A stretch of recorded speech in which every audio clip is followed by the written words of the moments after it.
Hiatus is over. The boys are back, catching up on trailers, movie reviews, and everything else you love from us. As always, I'm Jake. And I'm Nate. This is the Film Riff podcast. What? Are either one of these any good? I don't watch movies. You twins? Nah, we cousins. Well, I'm getting ready to watch a video. Really? What? Oh, just some scary movie. You like scary movies? Uh-huh. Well, that was a metaphor, okay? You know, Max, sometimes I'm just riffing. Would you allow me to riff? As the leader, can I riff? Can I riff? Yes. Oh, yeah.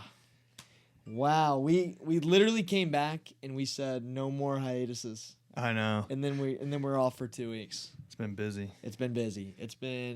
You've been storm chasing? Yeah.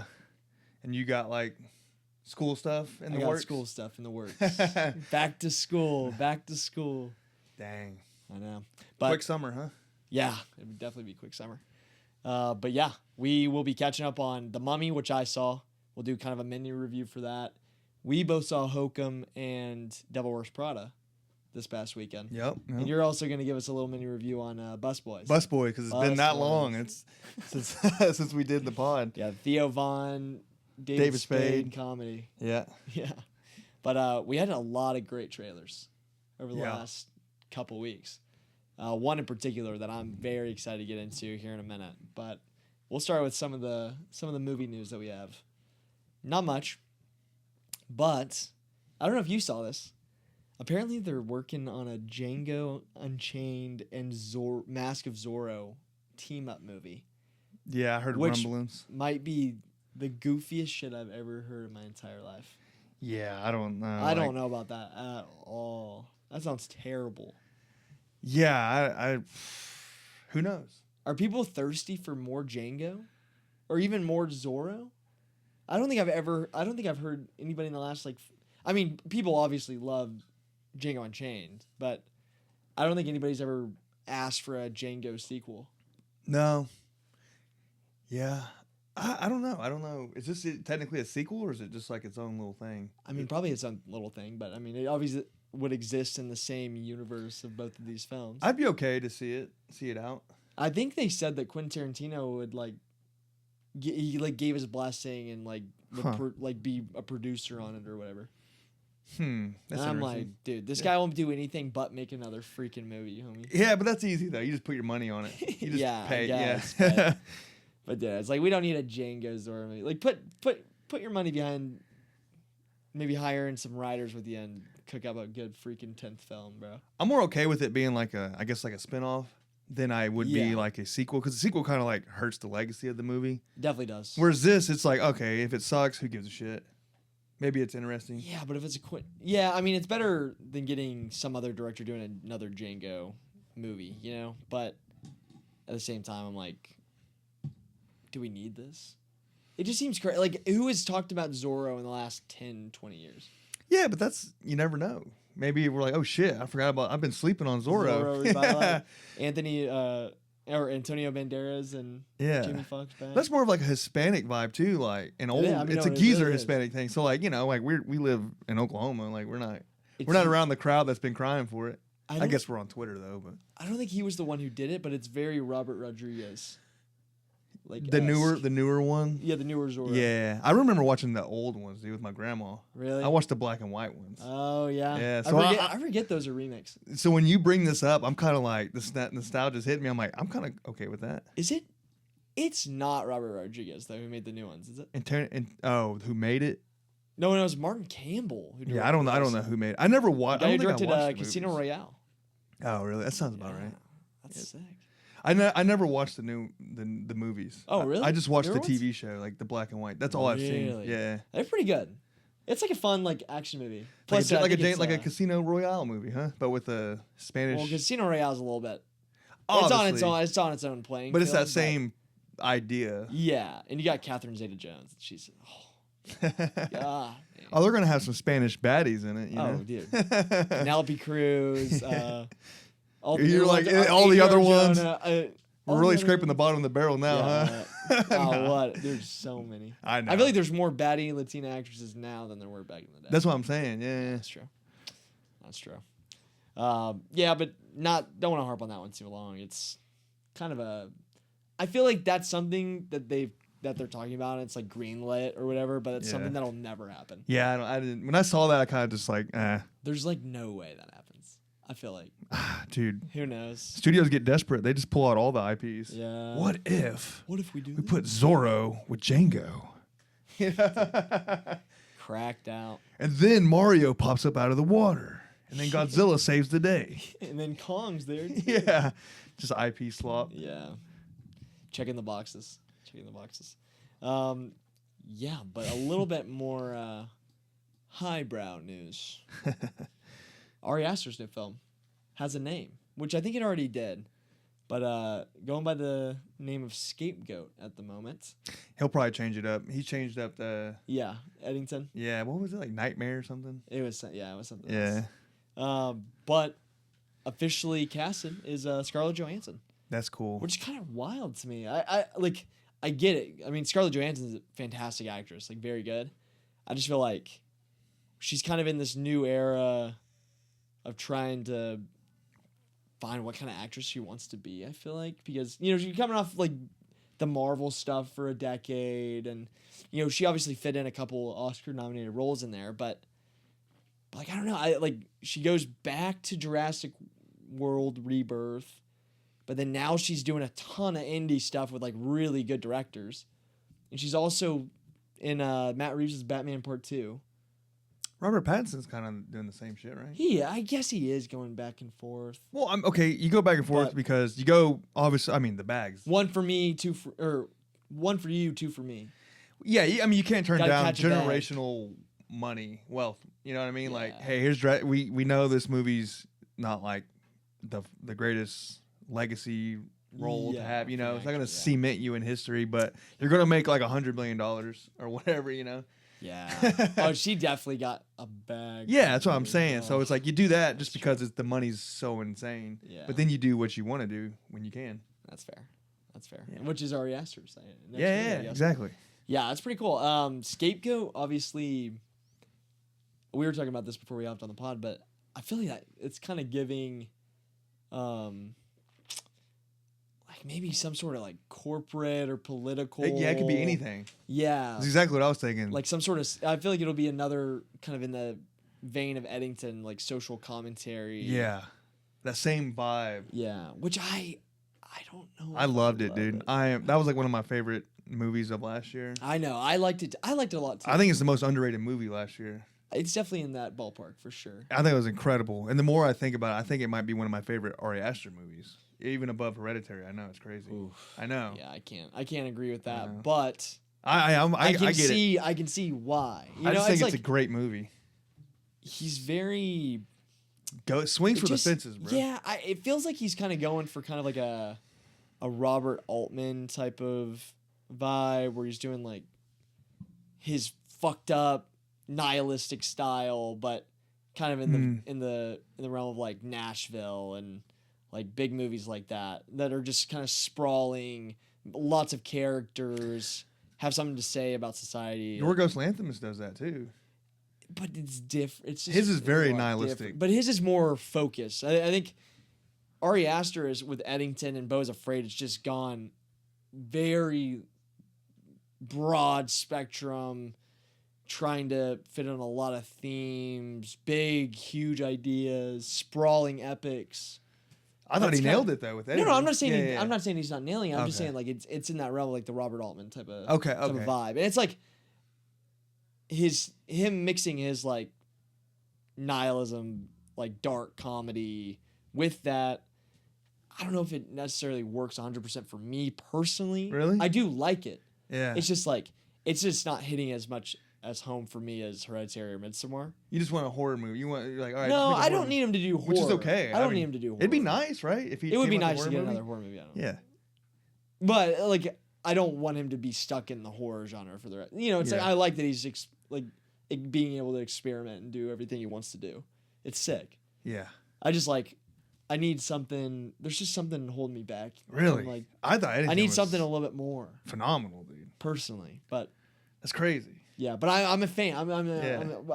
I mean, you're probably his biggest fan, but I'm right there with you. You were a bigger fan, but I like. I mean, I told you. Yeah, you're a Robert Eggers guy. Robert Eggers. I like Yorgos Lanthimos too. I think I've slowly become more of a Robert Eggers fan. That's just me persuading. Maybe you're just in my ear every week, like Robert Eggers. I'm pointing out all the facts. You're seeing it. You're like, damn, he's right. This is like, pretty maybe fucking. He is goated. Yeah. Maybe he is a dog. Maybe he does build. But he's somebody who has not gotten out of the kind of that horror realm. I mean, the Northman, yeah, but it's still kind of. Yeah, but it's a different type of horror. It's like the Northman, yeah, like you said, but like even like the Lighthouse, like that was like a type. I mean, we haven't really seen a horror movie like that. No. Like in our lifetime. That I can think of. Still love that movie. But that's what I'm saying. Like his horror movies are like elite, you know? Yeah. Like it sounds bad, like, oh, he's just a horror director. It's like, yeah, but like, come on. He's more than that. Yeah, it's like a prestigious. I mean, it sounds so fucking shitty to say. Yeah. He's a prestigious horror guy. But you know what I mean. Yeah. I know what you mean. Yeah, but I'm looking forward to this one. Especially coming off Eddington. You know, I think what he did in Eddington was really cool. And I think it's a hilarious. It was fun movie. Funny though. Yeah. So yeah, I'm definitely looking forward to this one. Real quick, what are your guesses on what it's going to be? Like the scapegoat. Like, is it going to be like someone gets at a job, a corporation? I could see it more. An actor, celebrity. Oh, I could see that. A musician, like a cancel culture type of. It could but be. He already did that. It's not necessarily cancel culture. It's more so like I'm not getting in trouble for this. You're taking the hit for it. I could see it being more of a corporate satire. I could see him doing something like that. Yeah. For sure. Like workplace type of thing. Yeah. I can see that for sure. And I wonder, like a scapegoat could be anywhere from the bottom to the top too. Yeah, so. Yeah, right. Like or in the middle, CEO or like some like just a regular worker, the upper level executive, like a manager being like, "Oh, I'm not getting in trouble for this." Yeah, you know. Yeah. Yeah. And then just a bunch of crazy shit happens. Right? Yeah, definitely. Especially that third act's about to fucking be wild. Yeah, just like someone kills somebody with a forklift or something. I don't know. Yeah, right. Yeah, just somebody drives a forklift into somebody's to their head, and then it's all of a sudden like super gory out of nowhere. It's like holy fuck. Yeah, no, it'd be good. It'd be good. I'm ready for it. But we can get into trailers. Verity trailer, new movie with Anne Hathaway, Dakota Johnson, and my boy, Josh Hartnett is who I was trying to think of. Yeah, but I sent you this trailer. Sent it to me. You said did you not watch it? No, I did. I didn't. I remember being like, interesting. Yeah, so I'll read a synopsis because I don't know too much about this movie. I know it's based off of a book, but it's based off a Colleen Hoover book, and she's the one who did that Remembering You, just like the shitty movie. That most recent movie? Yes. Oh no, with yes, Tyrese Withers or whatever. Yes, and then the Regretting You one with Dave Franco. I didn't see that, but it's but no, I didn't see him either. It's I didn't in watch that same either. world. Yes. Just romantic not even romantic or not even comedy, just romantic slop. Tragedy porn. You go back to your small hometown, and you try to reflect.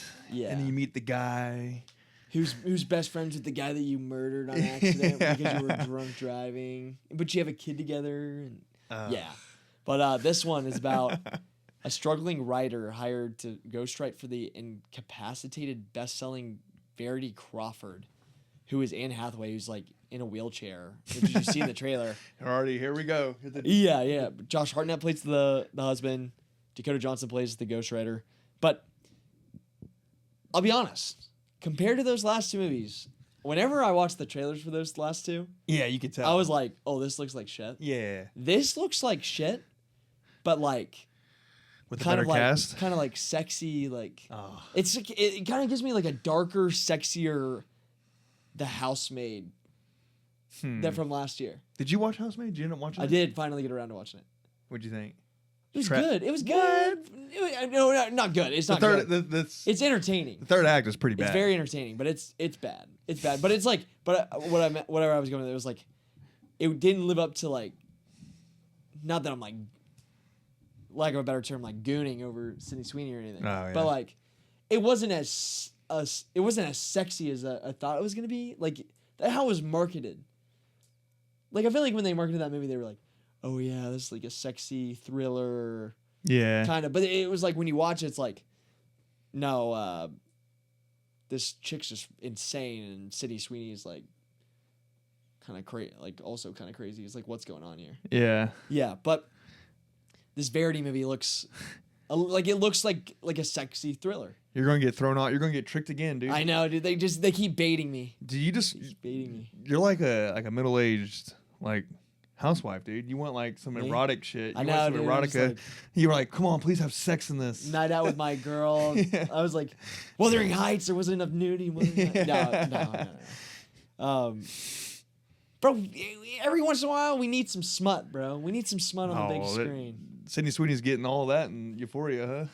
Yeah, now that's true. That's overcorrection, that's huh? a little overcorrected. No, but I don't know. This movie, I like Josh Hartnett a lot. I like kind of what his like career renaissance that he's been having. You know, he got Oppenheimer, then Trap, and then he got a new face. He got a new face, Botox, and now we're here. No, but I like Josh Hartnett a lot. I've always liked Josh Hartnett. Black Hawk Dakota Down. Johnson is kind of always hit or miss. Yeah. You know, and then wasn't she in a Materialist? Materialist. Okay, yeah. She's not the greatest actress of all time, but she's good in that movie. Yeah, she's fine. I can think of worse. Definitely can think of worse. And Anne Hathaway's kind of also on not a renaissance, but she's kind of always been she's always been, but like she has been working. She's popping up now. She's been popping up a lot. She took too long of a break. She's like, damn, I just paid taxes. I didn't realize. Exactly, I wasn't making any money. I was just I gotta get back out there. Yeah. Yeah, the well dried up probably, and then she was like, I gotta get back to work. Yeah. Yeah, but I don't know. I mean, it's probably gonna be dog shit. The source material coming from this Colleen Hoover author or whatever is like, I mean, I don't have high expectations, but it definitely looks interesting, to say the least. Something my girlfriend will probably want me to take her to, and then I'll be like... You're like, just wait till it comes out on Hallmark in a month. Yeah, exactly. It's a Netflix, wait for Netflix type of movie. Yeah. But keeping it kind of forward with the ROM vibes. One Night Only. Now, this obviously dropped online, but I saw it first whenever I was at the movie theater seeing Devil Wears Prada too. No, I showed up. I got just in time. I timed it like right when Nicole Kidman was getting off the fucking screen. I was like, perfect. So I missed all the trailer. Yeah. Yeah, but you saw this one. I did see the trailer. So, new romantic comedy starring Callum Turner and oh my gosh, it's the girl from Crime 101. Oh, really? Yeah, she also was. She was. I mean, she was. Oh, she's the girlfriend in it. Yeah. I was saying. I kept thinking of Halle Berry. I was like, well, it's definitely not Halle Berry. No. Yeah. The girl. Yeah. She just was nominated for an Oscar. Monica Barbaro. Okay. She was nominated for Parts Unknown. No, A Complete Unknown. Parks and Rec. No. A Complete Unknown. Really? She was in that? Yeah, she was the Joan. She was Joan. Okay. Like his actual baby mama. Not your or not baby mama. One. Yeah, his first girl. Yeah. Okay. Yeah. No, not his first girl. Is the second one? The second one. The Hispanic one. Oh, okay. It's been a while. Yeah. Well, she's not Hispanic in the movie, I don't think, but like the actress herself is. I know what you mean. Yeah. But his side piece. Yeah, the side piece. Yes, the side piece. The musician chick. Yeah. So basically I guess the premise is for one night only, single people are legally allowed to have sex, and every other time of the year, single people can't have sex, which is like the most wild premise because it's literally the purge, but with fucking. Yeah. It's like, incels are like, dude, welcome to my life. Yeah, welcome to my life. This is one night a year, baby. Yeah, shit, if that. Yeah, for real. It's like the internet. It's like that dude in the comment section. That was like him. Nah. Yeah. Just kidding. Yeah. Hater. He won't hear it. No, he won't. Because he's going to skip past all the bullshit. Yeah. He just wants to hear about Devil Wears Prada too. Exactly. No, but yeah, I kind of enjoy yet also simultaneously despise this trailer. Yeah. I like the leads. Like Callum Turner's on a huge trajectory right now. Like potentially might be the next James Bond. Crazily enough. Really? And then Monica Barbaro, I mean, coming off an Oscar nomination, she's been in a lot of good stuff.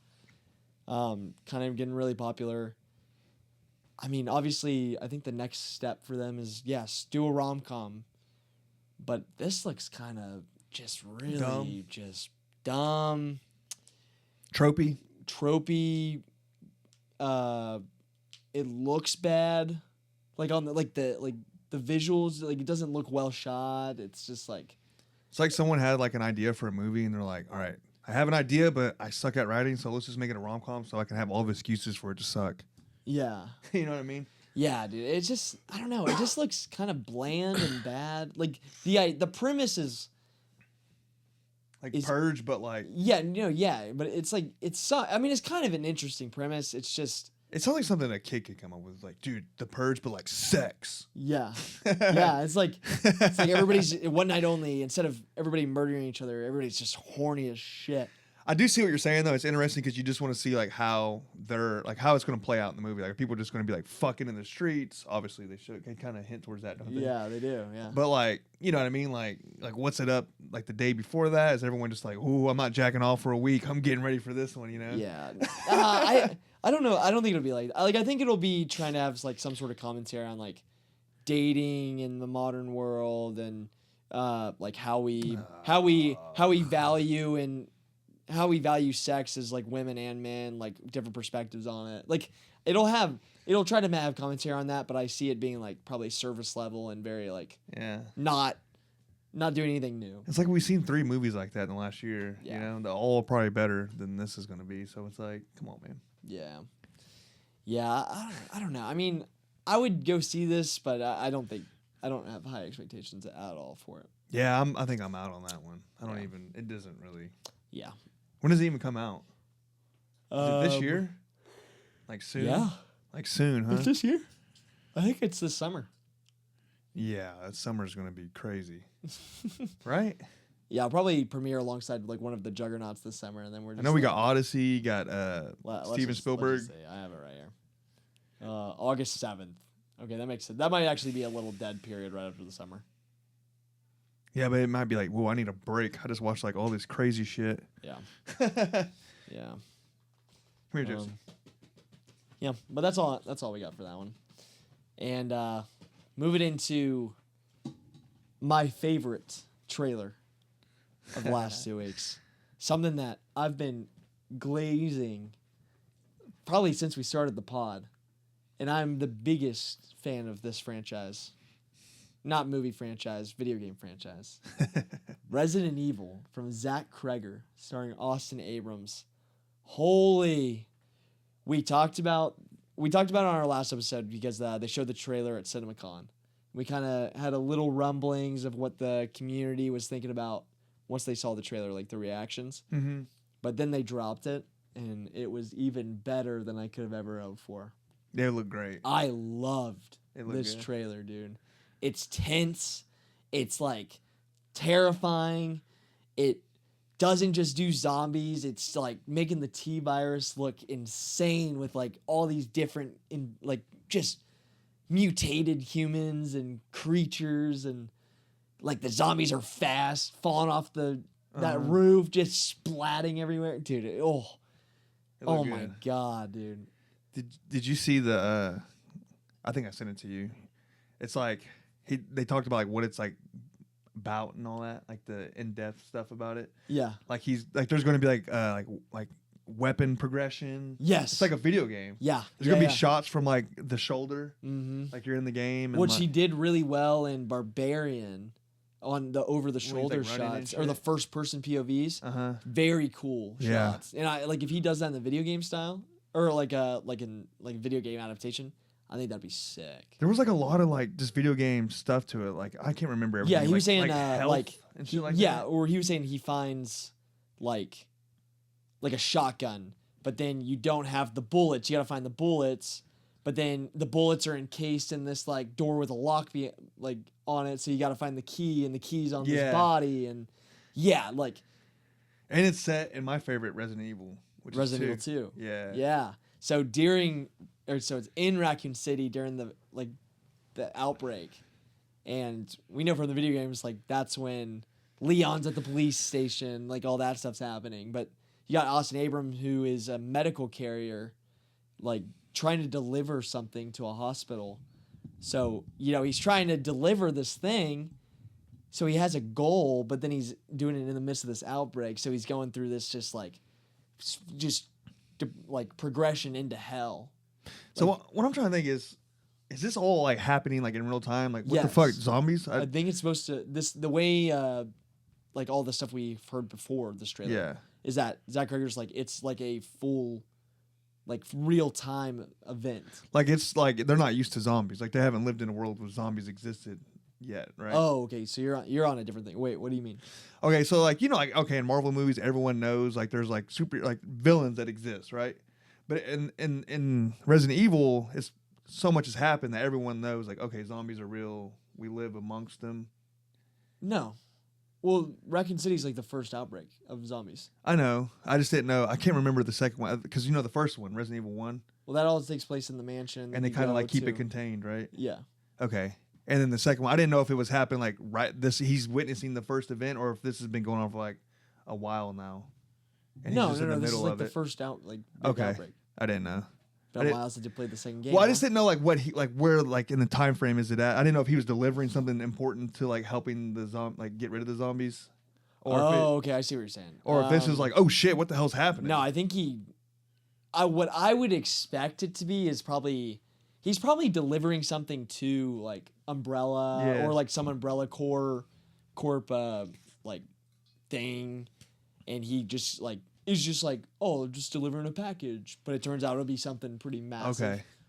You see what I was saying though? Yes. Like oh shit, he's got to get like this. he's like the savior, like or like they're sending him as like a. There's something like important to it. No, I think it'll be like he's just on a delivery and then shit just goes haywire. I hope so because that's way more. Well, that's terrifying. what he's just a regular guy. Yeah, Schmo Joe. Yeah, he could be a scapegoat. Or Joe Schmo. Is it Joe Schmo? Joe Schmo, yeah. Joe Schmo. Yeah. Yeah.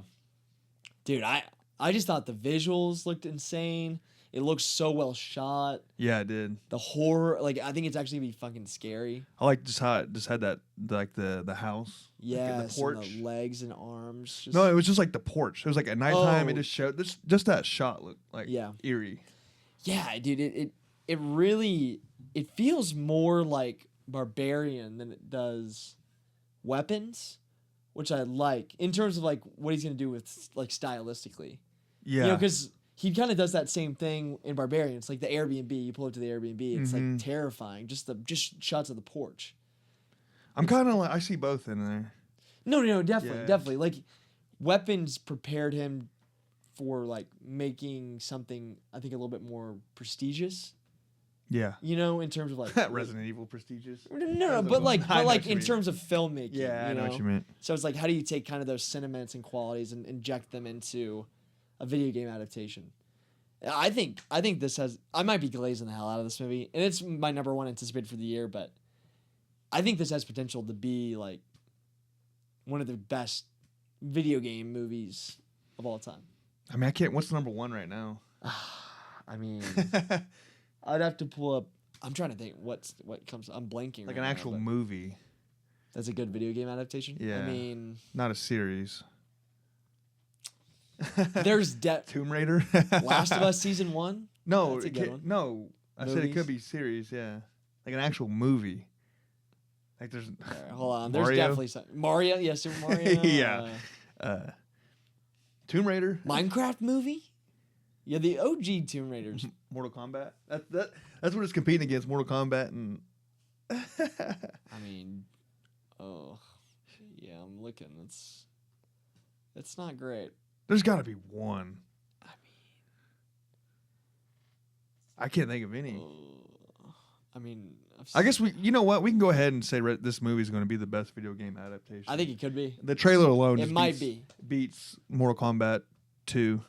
Yeah. Oh, definitely. Definitely. Yeah, man, but I can't wait for this movie. I'm so beyond hyped for it, and Zach Cregger is, I mean, if anything, he's probably like top 5 of my favorite working directors right now. Top 5? Yeah. In terms of just like quality. Tough, I mean, I mean, Weapons was a top 5 movie for me last year. There's Barbarian probably would have been a top 5 movie for me the year it came out. Maybe top 10. But, working, huh? Yeah, I mean, horror directors. Okay. He's definitely in the top 5 horror directors working right now. Yeah, overall directors is tough, but yeah, I would say because I'm very biased towards liking horror. So. I said they're all still working, like even like yeah, like Martin Scorsese's still working. That horror. I guess I meant Nolan. I meant more horror directors. Yeah, that's fair. Yeah, but man, he'd probably be my top 5 too. Yeah, yeah, dude, horror. Weapons was just such a banger, iconic. But I hope people go see this movie. I could see this. No, everyone's gonna see it. You think? It's an IP, dude. IP's crush. That's true. It could be a shitty but IP. I don't know, man. Video game IPs have recently, I feel like. I guarantee you Mortal Kombat's gonna crush. Really? Oh, fuck yeah, dude. You don't think so? Maybe. Yeah, it might make 40. It's gonna crush. It might make 40. Domestic. Yeah, I don't know how much it took to make this movie, but it's gonna make its money times 2. No, it's gonna make more than 40. I'm gonna say. I think it. Yeah, Mortal Kombat will do well overseas. I'll say I don't think I think Mortal Kombat will do better than Resident Evil. I would put money on that. I will say Resident Evil is gonna be obviously a way better movie. Yeah, I don't have word of mouth. But goddamn, dude, Mortal Kombat's it's an OG. It's huge. It's huge IP.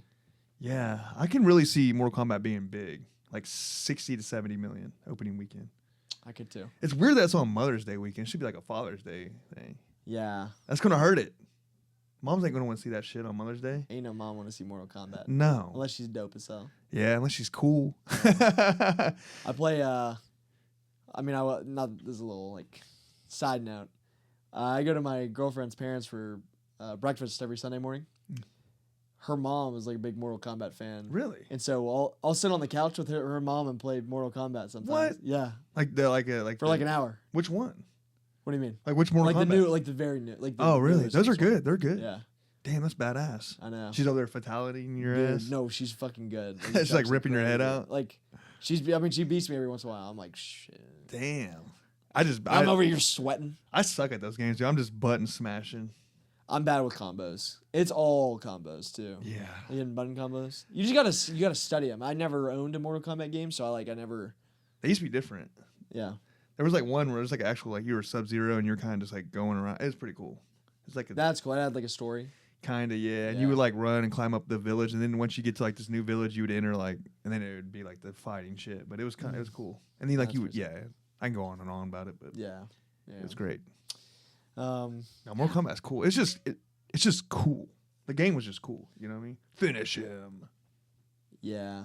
Just how graphic and violent it was. I mean, I feel like it's one of those OG violent video games. Like at the arcade and shit. Uh-huh. Yeah, and even the theme song's iconic. Mortal Kombat. Do do do do do do do do. Yeah. So good. I know. You're getting juiced up for tonight. You're going to see Mortal Kombat tonight, so you're like. Because I think this one's good. The last one sucked, you know. Yeah, I watched it probably 2 years after it came out. Oh, really? Yeah, it took me a while to get around to seeing it. And I knew it was going to be terrible. It was straight to Netflix, I think. I've heard this one's better. Yeah. I saw the ratings. Surprised me. 70 on Rotten Tomatoes. I thought it was going to be 40 or something, you know? And the critic reviews were better. Or no, or the fan? The fan reviews were even better. I figured the fans would be a little bit high on it just because, What is it at? Like a 90? I didn't see the fans yet. I looked at the ratings yesterday, so I don't think they were out yet. Yeah. IGN gave it an 8. Yo, by IGN we that's trust. Bullshit, bro. Fuck. Hey, they're a video game thing, aren't they? I guess, yeah. So it's that's obviously a little bit more biased towards video game adaptations, yeah. They're a little bit more accurate video games when I'm gave Hokum a fucking 4. That's crazy. Piece of shit. I seen that too. I was kind of trolling you. I was like, damn, dude, look, it got a 4 on IGN. So I was like, another neon bust. Yeah. Well, we'll talk more about that stuff here in a little bit, but yeah, IGN's losing a little bit more rep. Even more than they already had lost, for me personally. They nailed it with She-Hulk, though. It definitely deserved a 9 or whatever. A 9 out of 10. Yeah. Masterpiece status. Yeah. Probably the best thing Marvel's ever done. Best TV shows in a long time. Yeah. Yeah, it's up there with like Breaking Bad. Yeah, Sopranos. Yeah, put it on the Mount Rushmore of TV. Yeah, you got Sopranos, Breaking Bad, Game of Thrones, and then there's like She-Hulk. Yeah, lit. Speaking of lit, speaking of die lit, or getting lit, the Odyssey trailer. Oh man, new one. A lot of controversy. A lot of haters, bro. Yeah. But they've been hating since we even got the first images. But this was a full length trailer, not just a teaser, like a small trailer. This was like a 3-minute story trailer, and I love this trailer. This is the best trailer they've dropped, dude. It's pretty good. People are online hating. I'm like, you literally get to see the Cyclops. You get to see more of like the world, like the gods, like the nature aspects of the gods influencing the Odysseus' journey. Odysseus, like, nothing will stop me from getting back to my family. Robert Pattinson's there being a sniveling little fuck, being like, "Who's your daddy?" To Tom Holland, who's like a little soy boy. Tom Holland, where's my daddy? Man, where is he? I'm hyped for it, dude. It's gonna be so freaking good. I will say you're higher on the trailer than I am, because I'm not like hating on it, but I do see what people are saying. Because I watched it and I was like, dude. But I'm hyped. The music's amazing. I know. It looks fantastic. I know. See, I'm a little okay. Google image the Cyclops. Why? It kind of looks like shit, dude. It's practical. I would rather have a puppet look a little bit more fake than have some CGI bullshit. Hey, I've seen practical look great. Yes. Better than CGI. Okay, it's gonna look good. I think Christopher so too. Nolan. But we're talking. He's never made a movie that looked bad. We're not judging the movie. We're judging the trailer. Exactly. And I think when you watch a trailer, you have to realize it's edited and like cut differently. And it probably is going to look less appealing visually because you're not getting the grand scope and the consistent shots of the things like the Cyclops or the giant like army. The army of colossals. I don't know what you call them. Titans. I think they're supposed to be Titans. Dude, I have no idea, like, this story, you know? I know it's, like, a popular... You never read it in school? Fuck no, dude. Really? They didn't make us read in school. Dude, if they did, I didn't do it, you know? I read the Iliad when I was in middle school for school, and then I read the Odyssey in high school for class. Damn, really? See, you went to all these, you went to these fancy schools. I went to... one of them big schools prescribe you to read the books. I went to a little small town school, dude. We just had to, like, read, like... Clifford the Big Red Dog. All right, that's good. Yeah. I don't know, bro. I'm a huge Odyssey fan. I think Greek mythology is probably just one of the coolest. I mean, it's so influential. You know, you think like you wouldn't have superheroes today if you didn't have stuff that was like created by Greek mythology, like. I think that looks fantastic. I don't think it looks that bad either. I think it looks amazing, actually. The people are gonna hate, dude, and I see what they're gonna find one little thing because it's a Christopher Nolan film. Yeah, and there's so much hype behind it. So everyone's like, you know, when it comes with hype, everyone's like, ooh. He's in the stratosphere now of expectation, especially with something like the Odyssey, which is like one of the greatest stories ever told in literature. And so when you got like every actor in Hollywood, that's in it, and. Yeah, it's crazy. I mean, the bar is so high on this movie. If you think about it, he took away from a lot of movies. They're like, oh, can we get so-and-so to be in our movie? Like, nah, they're in the Odyssey. Oh, what about Zendaya? Odyssey. Oh, shit. Pattinson, Zendaya. Fuck! Yeah. Who was left? All right, you know what? We're scraping the bottom of the barrel. Let's just get fucking Travis Scott for a name. Well, sorry to tell you, he's in it too. He's lit. No, but dude, do you see Christopher Nolan was just on? He was on Stephen Colbert. Oh yeah. On late night, he did an interview. He was talking about the movie. Oh, dude, and just like listening to him talk about this movie, it got me even more hyped. Like, all the stuff they designed for IMAX cameras, pushing the format, all the practical effects, the team behind it, like the actors, him just saying, talking about the Odyssey as a story, how he wanted to honor it, how he wanted to portray it, put his spin on it. I mean, I think this movie is so obvious. Yeah. It's so obviously going to be one of the best movies of the year, maybe of the decade, maybe of the century. That I think it's. I'm being honest though. We'll see. I don't want to get my expectations too high. That's what I'm trying to say. It's like it's so obviously trying and wanting and expected to be that. Yeah. That I think it's almost hurting it, leading the audience into it. You know, it's like now the bar's so high that I think people are like wanting to shit on it more, or like wanting to like critique it more and like give it less of a fair shake. Or if it's not like as great as so you might think it like it's less than what it actually should have been. Yeah.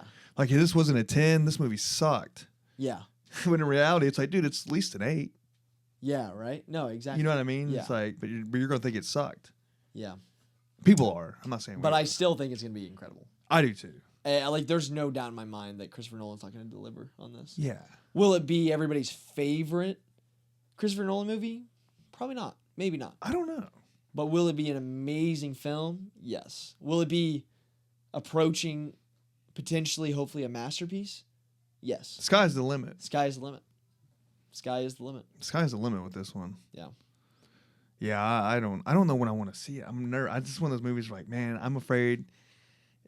I hate the theater experience. I know you love it. I hate being around people watching a movie. I hate it, dude. It is the worst. I would want to just rent out a theater if I could. I'll let 10 people in. Okay, you don't hate the theater experience. You should not say that. You don't hate the theater experience. I hate your version of the theater experience. Watching with a big crowd? Yes, I hate that. You just go to shitty movie theaters, bro. You have the worst. I literally luck. we've been to movies together. Well, you went to Flick. A lot of your problems were coming from Flicks. AMC has been terrible. Eddington.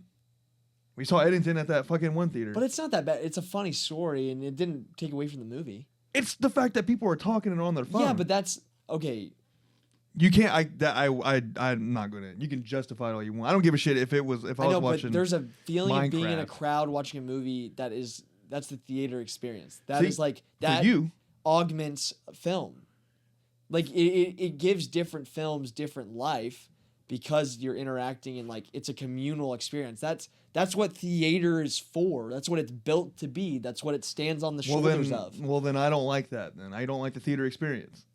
I like 10 people spread out. Okay, I'll give you this. When we go and watch like No Other Choice. So you're a fan of Netflix monopolizing the film, and you get to watch everything at home and be fat and sit on your couch. Oh yeah, because being in the theater makes you so much in shape, right? No, I'm not saying that, but I'm just saying like you would rather be able to watch everything at home and not have. No, I'd rather go to the theater and then buy out the room. I like the big screen. Yeah, but that's like and never the sound gonna happen. That's and like, the popcorn. I know, but that's not like a feasible. Hey, I've been making it work. I've been coasting some. I've been getting. Yeah, lucky. because you go see movies in the middle of the day, which is like that's why they have matinee showings. I know. Yeah, that's why they have matinees. That's like me and your dad. Like he likes the matinees too, right? Yeah. Or like super late. You're telling me you don't want to watch the Odyssey with a fat crowd and everybody's getting hype. I would love it. I get nervous Doomsday. about. Infinity War is augmented because everybody's watching it together. Mission Impossible. Listen, I watched Project Hail Mary, and there was a lady behind that just kept talking. Like she was talking about the movie, but it's like, lady, quit trying to be the main character. It's like we're watching this movie. Yeah, but and you got to sit there and go, oh, don't go down those stairs. Oh, it's dark and shut up. I'm watching the fucking movie. I don't need you yapping every 5 minutes. You main character. I get that. It's people are annoying, but like you're shitting on the entire theatrical experience, and that's not. I've been for every movie theater. You're right. I've been to theaters like where it was packed and it like ruled. Exactly. I know, but I just don't want to risk it. But you're sitting here making a grand statement about the movie going experience because of several bad experiences. Yeah. Okay. Yeah. I just think it's a mute point. I don't want to risk something bad happening and taking me out of the movie because people are talking. Go see the Odyssey at 9 a.m. on a Dude, it's going to be packed every single fucking day every time. That's what I'm like, damn. Yeah. I know. You're just not going to go see the movie theater? I'm trying to figure out. You're going to wait 2 weeks and you're not going to review for the pod? I'm going to pull the fire alarm, get everyone out, and be like, hey, bro, here's $100. Play the movie. Yeah, that's a good plan. No, dude, I'm going to get rich quick. I'm gonna come up with some scheme, and then I'm gonna rent out the fucking theater. There you go. I like that. Am I invited? Can I go? I like 10 people in there. 10 people is a good crowd. Or like what I was trying to say, when we go see like an indie film, yeah, like No Other Choice, packed theater. That was good. That's because you're getting a crowd of like people that are in the movies. Respect movies and are there to experience the film. When you get like a blockbuster movie, it's like you're going to have half of those people, but the other half are going to be people with their fucking kids, could be crying and shit. It could be, you just never know. Well, yes, but there is a realm of film that isn't just strictly indie and people aren't seeing it, and like Avengers, you know what I mean? Like there's the Odyssey is like that middle ground where it's like, it's a very well-made, amazing, like quality film, but it's also has a wide audience. Mm-hmm. So it's like you're in that middle range. I know. I think like, yeah, but I don't think you're gonna encounter people that are there with like screaming babies and bitching throughout the whole movie, or just like yapping and shit. Yeah, on their phone. I think you'll find some sort of middle ground there. I'm with you just because it's such a big movie. The worst movies that you've had experiences at are like the normie films that like everybody's going to see. Oh, Eddington. That was one old fucker because he had no clue what movie. Smashing Machine. There's people behind you. I mean, sure. Yeah. I mean, we could talk about this all day. It doesn't matter. What's that one movie we watched that sucked ass? That neon movie? Oh, those chicks were back Together? there yapping. I didn't. No. I mean, no, not like, Together. The worst. Osgood Perkins. Keeper. Keeper. They were yapping. See, no, I didn't give a shit, but it would have been the Odyssey, and they'd been yapping. I'm like, you got to shut the fuck up. This is like. All right, you're ranting. You're ranting. Yeah, I'm bringing up points. You keep saying, "Oh, one movie." I named like 3 that I've been with you. I know. I get that. I get that. But that's just a part of it. I know. That's part of the process. Part of the experience. Well, that's why theaters are turning into fucking FM radio. Bruh. We're supposed to prop up the theaters on this podcast. Yeah, well, my last bad movie experience, I was sitting there going, you know what? Fuck it. I'm with it. If it dies, it dies. People like this can have nice things. Damn, are you being for real right now? Oh, I'm telling you. Are you trying to rage bait me? No, I seriously get mad when I'm sitting in the movie and just people are just yapping. I get that, but are you trying to rage bait me by saying like I'm done with the movie theater? Well, I'm telling you how I feel in the moment because I'm so angry. I'm like, fuck it, I get it. I've never been that. I've had stuff like that happen to me. I've never been that mad. I shushed a guy at Devil Wears Prada too. He was with this girl talking out loud, and but he was cool about it. I stared him down. I was like, shh, and he looked at me and went. I'm like, oh, so you know you were being a dickhead. Who the fuck are you telling to calm down? No, he was like yeah, I don't even know. He's like a normal dude. Yeah. But with this chick, they were just yapping, dude. All right. Oh my god! Right now. All right. I'll finish on this. On this. It was a Dolby Cinema, right? Yeah. It's a big theater. Yes. We're like the only ones on this row. There's plenty of open seats. We picked our seats first. They chose seats that's connected to ours, and then you want to yap. That is so frustrating. Yeah. I'm excited for the Odyssey. I'm very excited for the Odyssey. This trailer was sick. Tell us in the comments if you hate people talking in theaters. We'll move on to another trailer I'm very excited about for one of my favorite public figures of all time, Tony. Oh yeah. New biopic about Anthony Bourdain, starring Dominic Sessa, coming off of Holdovers. Of The Holdovers, who's fantastic in that. And this movie, hold on, I forget who directed it. The Nirvana band guy. Yes, Matt Johnson, which is sick because we just watched Nirvana, the band, the show, the movie, and I actually recently watched Blackberry, which we've talked about Blackberry a couple times. Did we know that Matt Johnson? Yeah. I knew going into Nirvana, the band, the show, the movie. So I figured like you might have mentioned. Or I think, or maybe I found out while we were reviewing that movie. But it was around that time where I was like, "That's crazy! Holy crap, he directed that movie? That's insane." Yeah, it's wild. But no, you're good. You're good. No, yeah, but really sick. Matt Johnson as director is like Blackberry's very well directed, and Nirvana the band, the show, the movie, like for what it is, like, you know, it's obviously coming off of something that they had, like a type of style that they had already developed in their, like in that Nirvana the band, the show. But I thought that movie was fantastic. We reviewed it very well.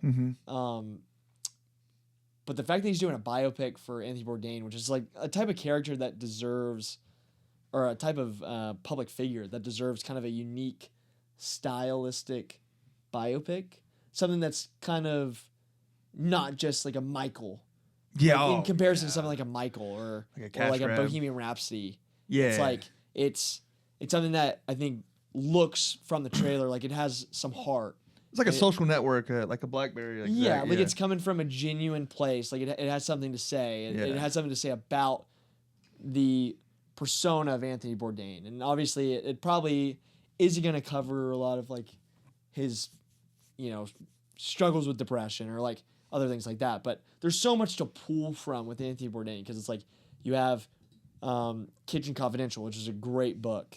And you have TV shows like Parts Unknown, which is like one of my favorite shows like of all time.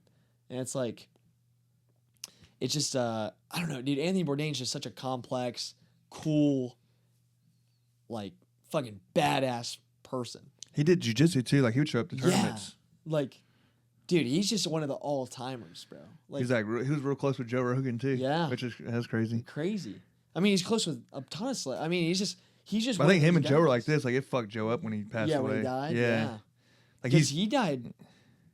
Like a couple years ago. Around the time of Robin Williams, I think. Oh, what? I thought it was. It was like within a couple years. It was way early, or recently than that, right? Robin Williams was like 2013 or something. No, it wasn't that long ago. Yeah, I remember when it happened. Yeah, Anthony Bourdain definitely was later. Yeah, it was like last like 10 maybe years. I just think about that because it was like, those are like, because Anthony Bourdain like and Robin Williams were like in that category, like just the best celebrity, like the best like people of all time, you know. Like he died. Robin Williams 2018. died. Yeah, and Robin Williams was like around Paul Walker, right?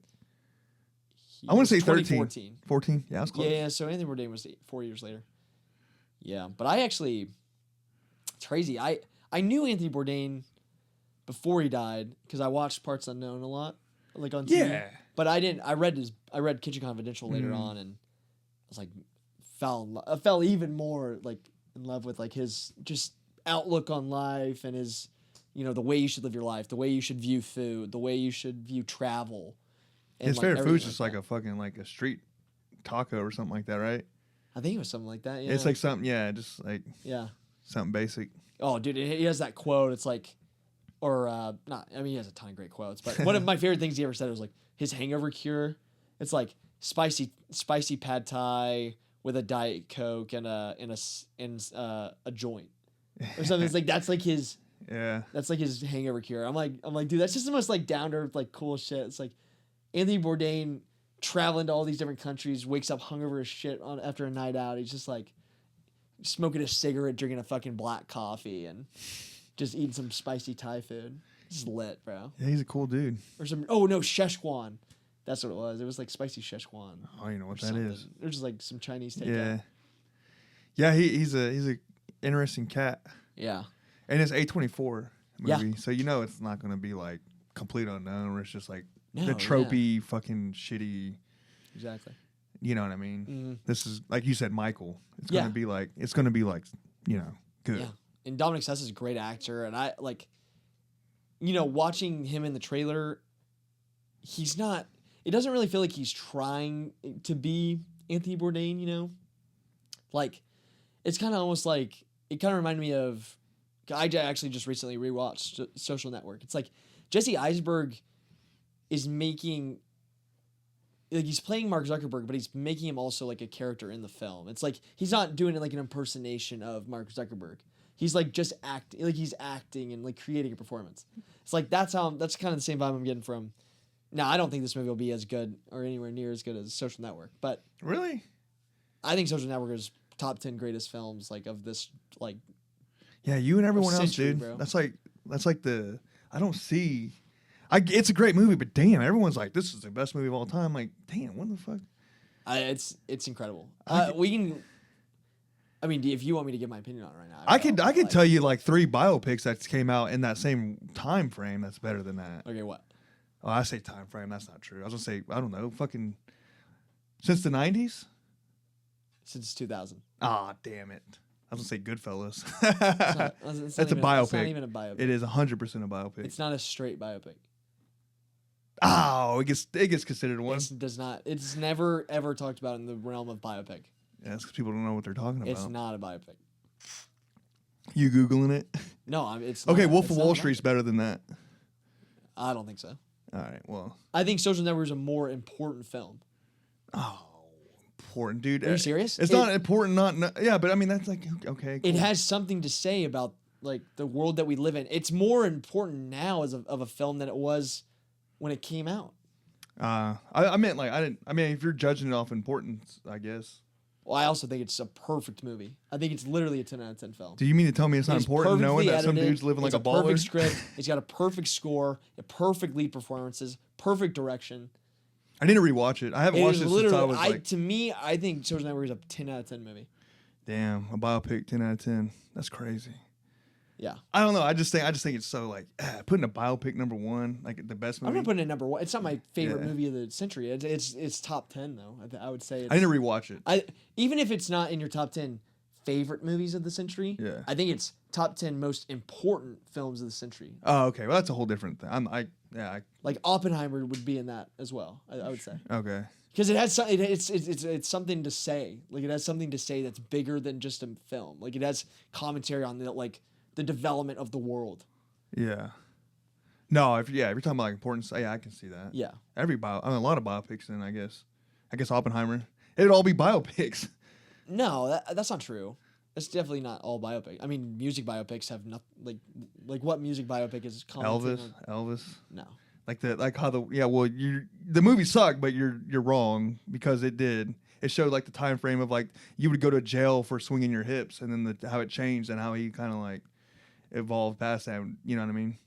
That's important. Yeah, but I think that's different than saying like how social media has affected the world and see how much. I'm not saying which one's more important. Okay, that's literally what we're talking about is importance.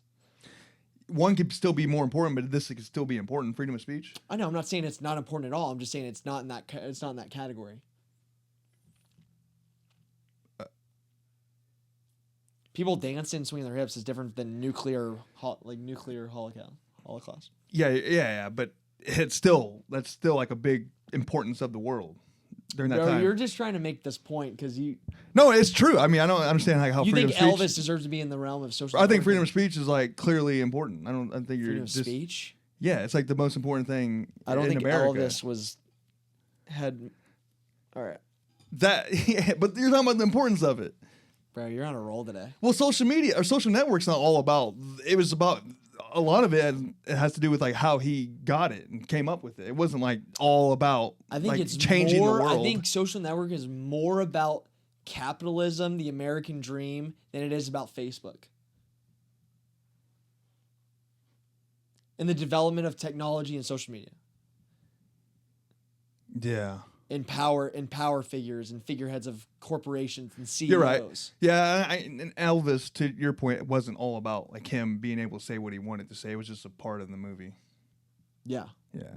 It's more about just Elvis. Yeah. Yeah. I'll give you. Yeah, that's why. Yeah, I'll give you that. Okay.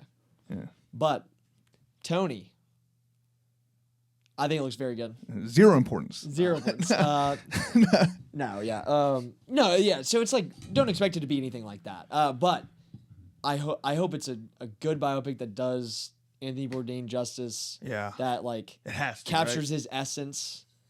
And it'd be sad if it didn't. It'd be sad if it didn't. But I trust Matt Johnson. Yeah. Which like I trust A24. I also trust A24. That's who I'm really trusting. I'm like, hey. Yeah. I think it's gonna be great. Yeah, I think so too. He got Stavros in there. Out of all the comedians to like be like the movie guy, I never thought it'd be him. Yeah, he's funny. right? He's hilarious. He's such like a pervy. He's kind of broken through. He's been in a lot. Yeah. It's like his third. I'm pretty sure. Yeah, it's like his third one. Yeah. Yeah. Good for him. Yeah. Damn. Well, we will get on from the news and trailers and kind of start catching up on our reviews. But we'll keep some of the older reviews a little bit quicker. Very quick. And we'll dive. We won't analyze Devil Wears Prada and Hokum as much as we typically do, but we'll definitely have a more fuller discussion just because they're more recent. But I will start off with mine. Beef Season 2. You have yet to watch. Yeah. But I watched all of it. I'm actually kind of glad we probably took a couple weeks off because it took me 2 weeks to watch this show. Yeah. Just because I decided to watch the first episode with my girlfriend, and then every episode after that I had to wait for her. See, that's what my problem is right now. Yeah. It's like, it's hard to... You're waiting on Paige to watch it? Yeah, I'm just kind of like, you know what? I'm about to just kind of watch it without you. Yeah. Haven't even started it. It's so good. I loved it. So, yeah, this new season, I mean, obviously the first season coming from, it was Stephen Yeun, Ada Wong. Honestly, one of the best single seasons of TV I think I've ever watched. It was really good. I mean, it's fantastic. The score was great. The soundtrack was great. I mean, masterpiece of a season of television, honestly. And that one guy, that artist. Yeah, David Cho. Yeah. And Santino's on there. Andrew Santino. Is he? I don't remember. Yeah, he's the red-haired dude who's hanging out with one of the henchmen. He's in one of David Cho's. Yeah, now you say that, I do remember him being in it. Yeah, so good, bro. But this new season stars Oscar Isaac, Carey Mulligan, Kaylee Spaney, Charles Melton, and it follows a new intense feud between two couples at an elite Montecito country club as the lower-level employees blackmail their bosses after capturing a private, violent argument on video. So we'll do spoiler-free on this review. I'll just kind of give some quick thoughts on it, and because I know you haven't watched it, but I will say it's hard to live up to that first season. I don't think it kind of reaches that level of quality, because I think they captured kind of lightning in a bottle in that first season. But this season of television is extremely good. Like, I think it's honestly just maybe like one slight step down. Like, I would give that first season a 10 out of 10. I'd probably give this like an 8.5 out of 10. I genuinely really loved this season because it's got so much to say about class system and, you know, how money decays relationships, how you like... Is this White Lotus? No, yeah. I mean, this season felt a little bit more White Lotus-y than anything, but it has that emotional depth and like just realistic conversations and like real emotion as like that season 1 of Beef. You know, it's like the relationships between the two main couples is so well developed and fleshed out. And you feel like you really know these characters. Like, you know people like this. And it's like they feel like just very organic characters. And the situation that they're in is a little bit crazy, like kind of kooky. Because there's kind of a whole subplot with like a Asian business owner or corporate CEO of that kind of owns the club that all this kind of takes place at. And so it's like kind of this like corporate conspiracy plot line as well that everything's kind of weaving around. But where this season really shines is like those interactions between the couples and like them struggling with, you know, kind of, you know, Oscar Isaac and Carey Mulligan's characters are struggling with getting older and regrets and have I wasted my life on this person that I've chosen to spend my life with?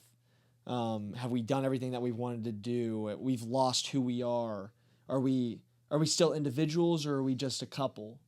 Like, are we just partners and like people just see us as like each other, you know? And it's like how that can just create so much negativity in your life and everything else around you. And then, you know, the younger couple, Kaylee Spaney and Charles Melton, how, you know, being young, coming up in the world, you're dealing with debt, you're dealing with trying to make your way in the world, the job market. Even if you go to college and get a degree, like, it doesn't promise you anything. And, you know, where does everybody stand in this capitalism? It's like old money versus new money versus CEOs versus lower level employees, kind of all in this one company of like this country club, you know? And it's like, and there's like cool celebrity cameos too, and it just has a lot of commentary that I found very deep and emotional. And I won't like specifically give away what it's about, but Carey Mulligan has this monologue, I think at the end of episode 4 or 5. And I'm genuinely sitting there and I'm like, it changed my perspective on like, it's on something, it's like on what they were talking about. Like, it was so well written. On life? On life. Like a real life thing? No, yeah. Like, really? Like, I really was like, holy crap. Like, that was so insightful. And like, that's what I'm saying. Like, it's so well written that it's honestly baffling to me, like, how good season 1 and season 2 both are. I don't know. It's such a great show. And I'm trying to look up the creator's name because I don't want to. Lee Sung Jin, this guy who like created and wrote both seasons, and like he just understands how to make interesting, deep characters. And he actually wrote this is a little side note. He wrote Thunderbolts. Oh yeah, I remember you saying Jake Schreier, the director of Thunderbolts, directed like every episode of season 1 and 2.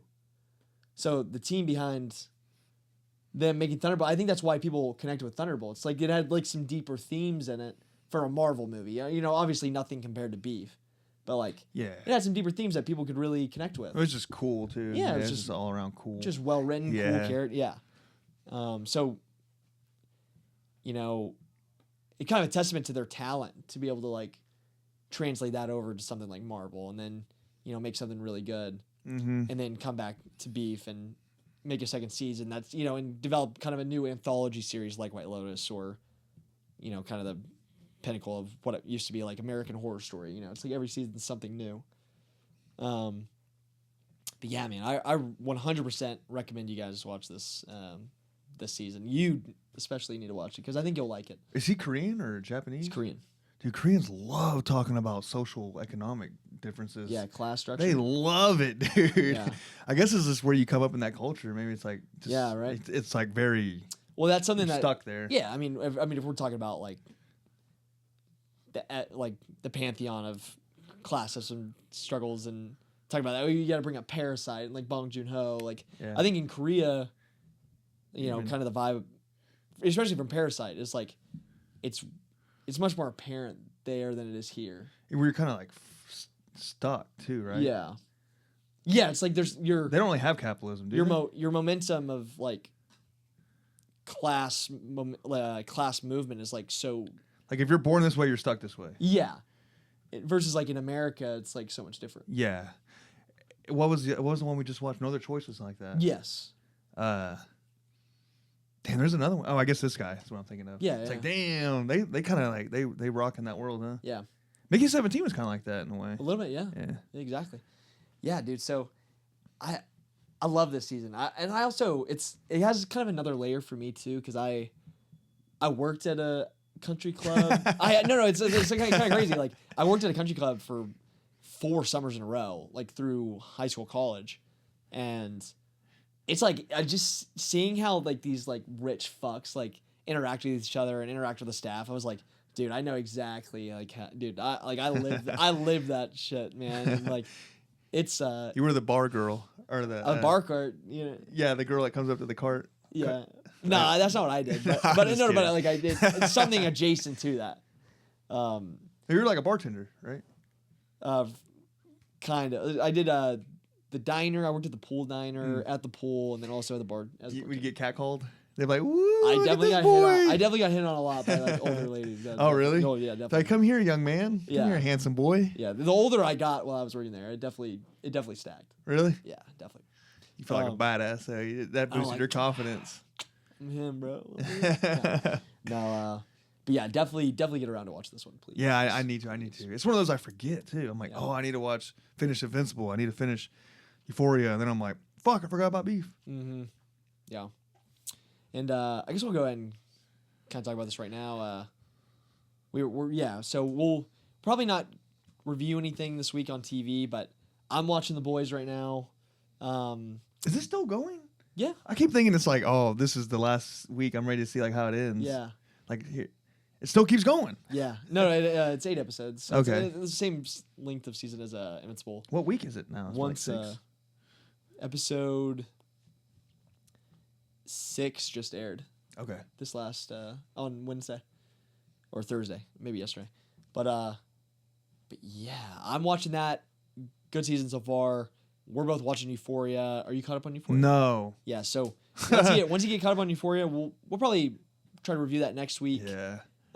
You got to finish Invincible so we can do a season review on that. Yeah. We'll do that, and then I'm watching Widow's Bay right now. And dude, on Apple TV, Matthew Rye's new horror comedy kind of from Hiro Murai. Dude, Man, 3 so episodes. much. 3 episodes in, this might be like my favorite show I've watched this year, so far. Damn. Or well, in terms of like, I don't think it's as okay. Beef season 2 was very good. Surprisingly good.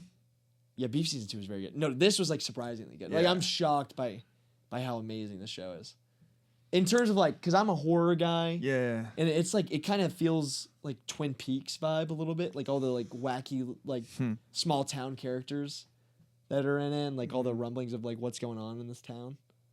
So I'm fully engrossed. There's so much. I showed my roommate Pluribus, the though? most recent episode. Well, Pluribus was last year. No. Yeah, Pluribus was last year. No way. It was in August of last year. Dude, there's no way that's true. Yeah. I feel like I just watched it. No, it Damn. was over. It was like 6 It was weeks ago. during football season, you're right. Yeah. Not August, though. Can't have been. It started in August. Damn. Yeah. I feel like I just watched it. I know. Fuck me, I know. dude. I remember talking about it during football season, like recommending it to people. Mm-hmm. Sheesh. Yeah.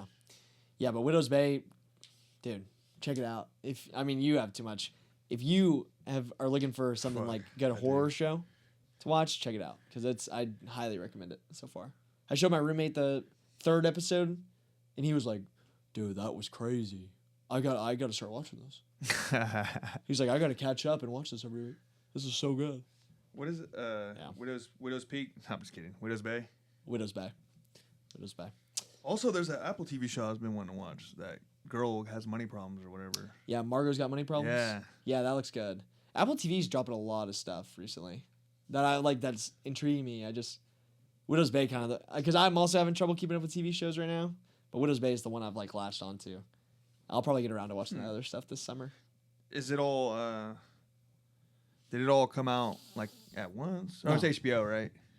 It's Apple TV. That's Oh, why did we're you? talking about Apple TV Okay. right now. Okay. I was thrown off about the Pluribus No. thing. I'm still. That's also Apple TV. I know. I looked it up though. It's November when it came out. Yeah. August, my ass. Pluribus? Yeah, it It came was out. in November? Yeah, I knew it was like it couldn't have been. I guess I was working my job. I had started my job already when it came out. That makes sense. Yeah, it was November. because I was like, "There's no way they went on that far." It baffled me this whole time. Damn, I guess I did. Yeah, I don't know why I thought it was August. Yeah, I was like, "Dude, there's no way." Yeah, we're all over It's the almost a place. year ago. We're all over the We're place. be season 2's coming around the corner, and then. No, they're taking multiple years in between seasons. Damn it, I dude! know. I'll forget about it. I know. But, I have another mini review before we get into our bigger reviews. The Mummy. I saw The Mummy. Not The Mummy. I saw Lee Cronin's The Mummy. Yeah, this was an interesting little horror movie. I can't lie. I liked it. I really like Lee Cronin from his last 2 movies. It was I think the first one was Hole in the Ground, and then the second one was Evil Dead Rise, which I don't know if you got around to seeing. No, not the new. Not No. I can't remember, dude. I've seen something like that. I just don't. I'll just say no. Yeah. 'Cause I wouldn't even remember it. Oh wait, real quick. Are you doing spoilers? Like, are just like all meshed together since it's mini? No. No spoiler? No, Okay. No spoilers. Cool. Yeah, I'll just like give my thoughts on it. Yeah, but this movie stars Jack Rayner, who you would know from Midsommar. Yeah. It's been a few things since. Like, Yeah. recently. I like him a lot. He's Yeah. a good actor. Yeah, man. But this movie's kind of crazy because it's kind of like an epic. Because it starts in Cairo and you have the daughter goes missing, and that's like stems the whole plot, and the plot of the movie is, Jack Rayner and his wife live in Cairo. He's a reporter, and their daughter gets kidnapped and never gets found. And I think it's like 8 years later. She sprouts up out of nowhere, and they find her in this mummified sarcophagus, and or in a tomb basically, and they end up giving her back to him, but she's like, I hear you take this fucking thing. We don't want it. She's fucked up.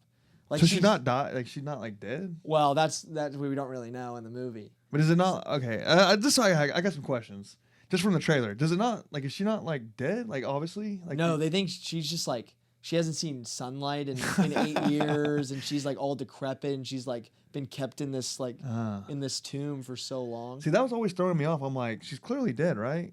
And like when I saw the trailer, I'm like, how is this family just living with this clearly? Yeah. So that's where I'm getting. I'll get to that. I'll get to that. Yeah, so the family gets her back, and then obviously all this crazy shit starts happening.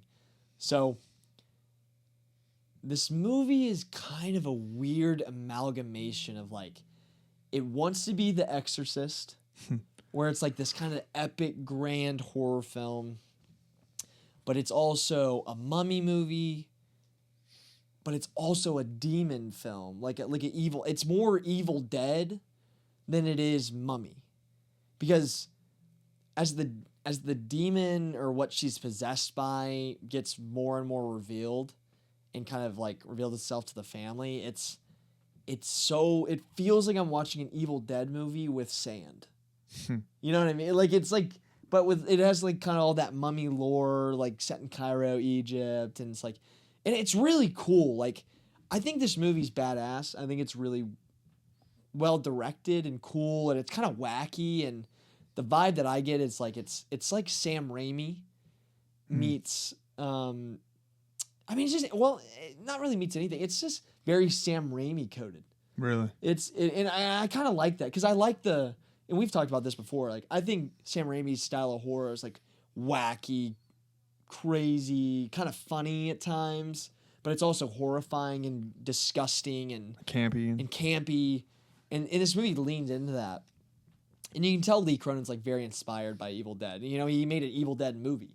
Okay. So it's like, I respect it a lot, but it never really feels like its own thing.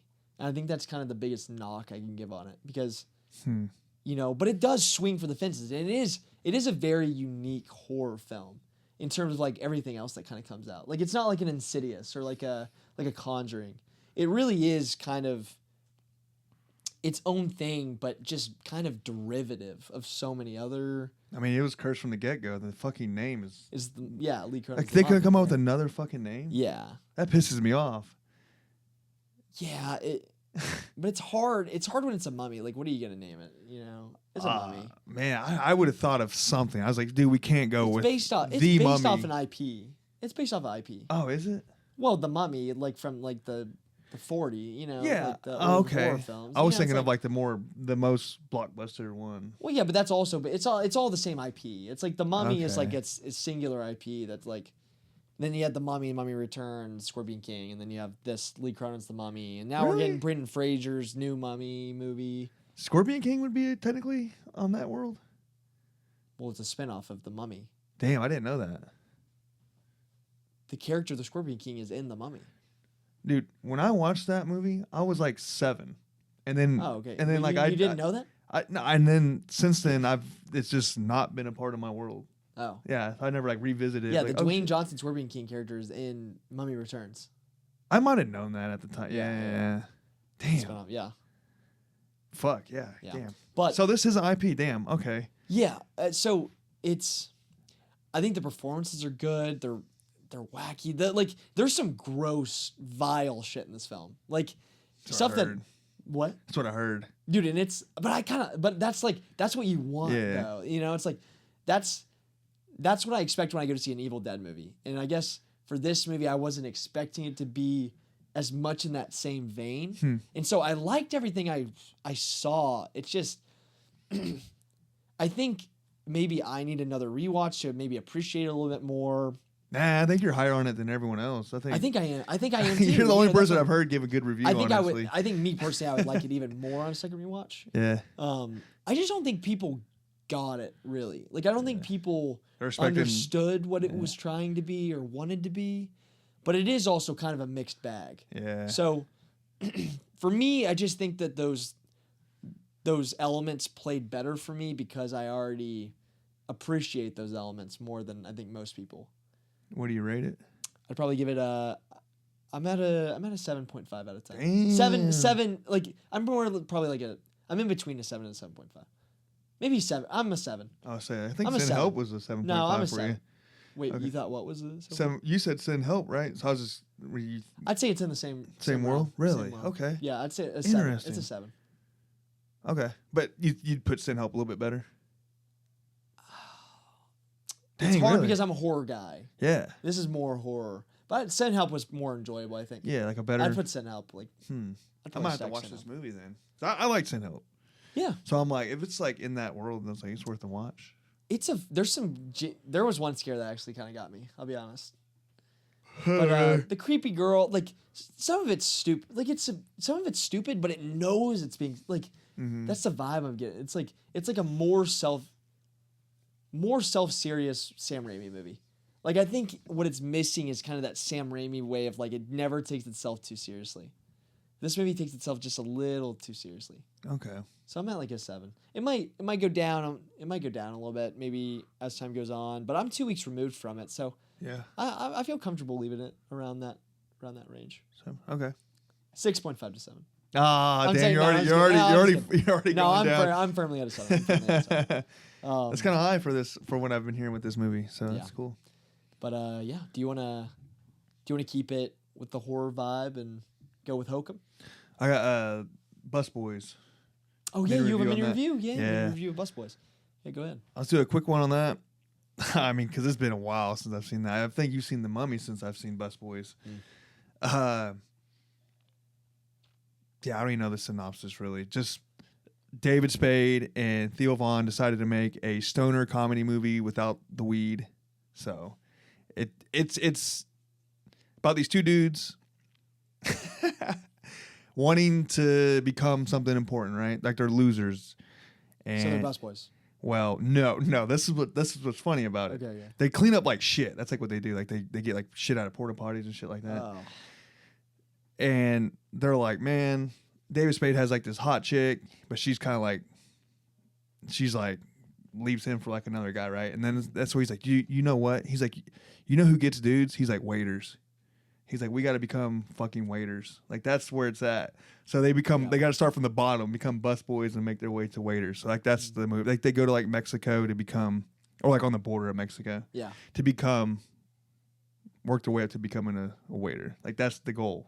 Okay. So like within that, it's like all so they're shooting high for the stars. Yeah, and it's fun. And there's like a ton of like comedians in there. Like you'll notice, like they had Cam Patterson was in it, William Montgomery, and Casey Rocket. They're all from like the Kill Tony universe. Yeah. And it's funny because when Cam Patterson would talk, there'd be like subtitles. No way. Yeah. That's so funny. And then like when Nate Diaz was on there and he'd talk, it had like subtitles. Go away. It's so funny. Like they just do random shit like that. Mm-hmm. And it's hilarious. It's not obviously like don't compare it to like what Nirvana, the band, the show, the movie, where it's a little bit more like a higher brow, like actual good movie. Yeah. This is like just a dumb, stupid ass funny movie. It's just supposed to be funny.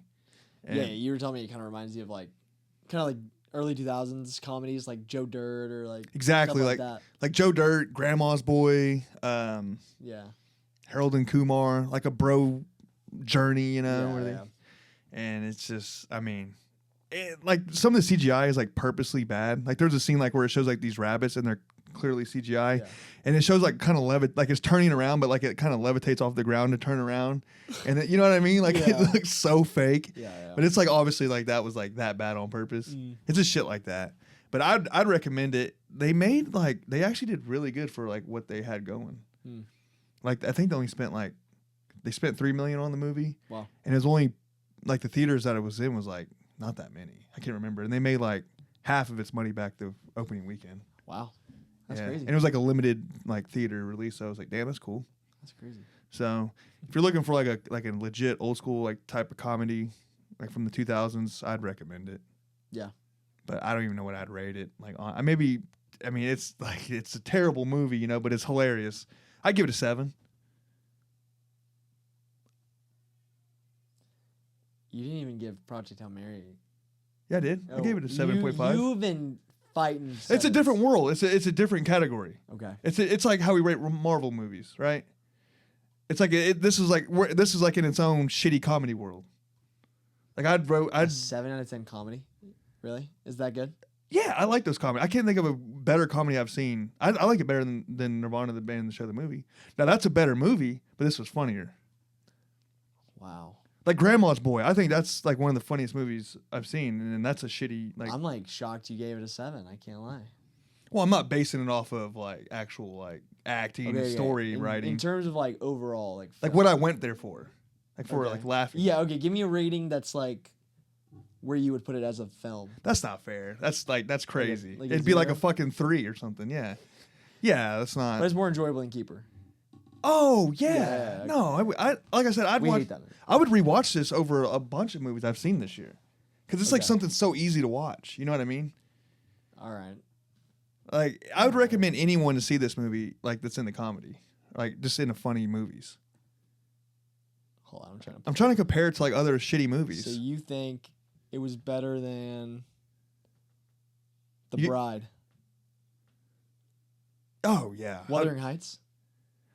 I mean, Wuthering Heights was like a better done movie, but like, yeah, I'd watch this over Wuthering Heights. Okay. All right. Yeah, but Wuthering Heights is clearly like in a different world. You know what I mean? Mm-hmm. They're at different lunch tables. We're comparing like Varsity, you know, like Joe Dirt type movies. Yeah. Okay. You know what I mean? All right. Like Adam Sandler gets like the worst ratings of all time on Rotten Tomato, but like it's still like you would think it's like better than Wuthering Heights, right? Funny on movie, yeah. I'm trying to think of like Hubie Halloween. Where do I put a Hubie Halloween? Oh, I like that movie. Probably a 7. I thought it was hilarious. I'd probably give Hubie Halloween like a 6.5, 7. Like I'm saying, I mean, I can't lie to myself. It's a funny ass movie. You got to think of Harold and Kumar type of movie. That's what this one is. I love that movie. Like just like a stoner adventure. It's a great movie. Yeah, but it's like, you know, if you rewatch it, you're like, oh, this is like funky. You know what I mean? Like it's just goofy. Damn. You know what I mean? Yeah, I feel like the longer we go on this pod, the more weird our scaling gets on our review. This is, I'm saying, we say that. No, I'm not saying it's your fault. I'm saying like it's my fault too. Yeah, I mean, I can't compare it to like the same scale as like I would like one battle after another. Yeah. Like obviously this would be like a 3 or something, you know? Okay. Yeah, I'd put it above Osgood Perkins because at least it's not trying to be all like fucking. Yeah, I'd say a 4 then. I agree, sure. Yeah. Better than Shelby Oaks. yeah. All right. Well, we'll go back into some horror, transitioning back into Hokum. Yeah. New movie from Damien McCarthy, coming off a banger horror film of Odyssey, which I've talked about on the pod before. Loved it. Hokum coming in at, I think it was number 6 on my most anticipated films of the year, which I think at the time we felt it was like, you thought it was maybe a little high, but I can confidently say I really did love this movie. It is starring Adam Scott and is a supernatural folk horror film about a grieving novelist who travels to a remote Irish hotel to scatter his parents' ashes, only to become entangled in a local legend about a witch haunting a honeymoon suite. Spoiler-free section. Spoiler-free section. Did you say you want to do like a quick one on these? We just won't do it like 30 minutes. You know. Okay. Yeah, we'll just keep it a little bit lighter. But yeah, we'll do our normal non-spoiler review. Do you need like a hard timeout, like let you know, like, hey, we probably need to move on? Okay, I didn't know if you were on it. We're fine. Yeah, dude, I really like this movie. Yeah. I think when you sent me that IGN review of it being a 4 out of 10, I got so mad when I walked out of the movie theater. I was like, fuck you. That's crazy. Yeah, I know. It blows my mind how they were so low on it. It's insane. I don't understand like how you could have watched that and thought that was a good rating. Yeah. No, so lead performance. I mean, Adam Scott's fantastic in this movie. I'm glad that he's getting kind of a. I think Severance has kind of propelled him so much further, and he's able to get like cooler roles. It's all Step Brothers. No. Yeah, exactly. Yeah, right. It was when he pulled up those abs.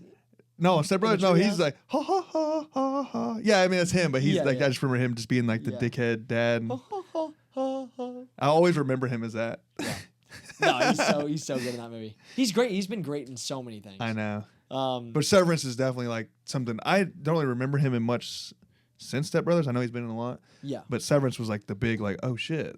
Yeah, and I think he's kind of I think for a while in the early 2000s he got typecasted as kind of just playing a dick. Yeah. And what's kind of cool about this movie is like say Hokum. He does take that here. He brings that here and plays kind of that same character but like way more dark and has something behind the surface, and you know, it's like he's just adding layers onto that type of character he's played in the past. And I don't know, dude, I loved his character, and we'll talk more about this in the spoiler section, but he has a great arc in this film that I think is like really impressively done by Damian McCarthy, because it's like this movie is kind of just a haunted house film. You know, it all kind of takes place on that estate for the hotel, and you have that lore of the witch that's kind of set up in the beginning. And you know, I think this movie works at its best when it's just kind of a vibe, and that might be maybe not the most highbrow thing. But as a horror movie, if you can develop just a good vibe and a creepy energy and unsettle your audience more than just giving jump scares and stuff. Yeah. But also deliver on the horror and the scares whenever it gets to that point in the film. I actually like what you just said, the vibe part better. I was more scared during that than I didn't. The jump scare shit almost took me out of it more than if they just kind of would have left it more of like a Jaws, where like, oh, what does it look like? Yeah. No, I agree with that. I think the jump scares, for me personally, worked really well in this film. Like I think they're well crafted jump scares. Yeah. But yeah, the vibe of this movie is more where it's at, because it's kind of a little bit of it's a very fast movie. Like this movie flew by for me, but it takes a while to really get to where it's trying to go to. You know, where you get to the witch stuff. Because you spend so much time with Adam Scott's character at the end, spending time at the end, kind of meeting these characters that you don't really understand why all these wacky characters are kind of being introduced until they all kind of end up playing a major part in the story after kind of the big turning point in the film that I won't spoil right now.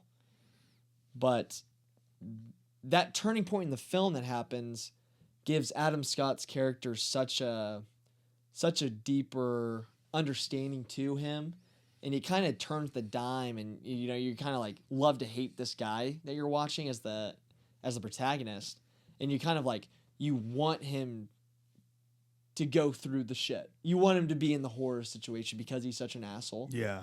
But then as you get more down the rabbit hole, you have that major flip kind of near halfway through the movie. You just get, or probably the end of the first act, I would say. Yeah, it's pretty early. Yeah, it's after the first act.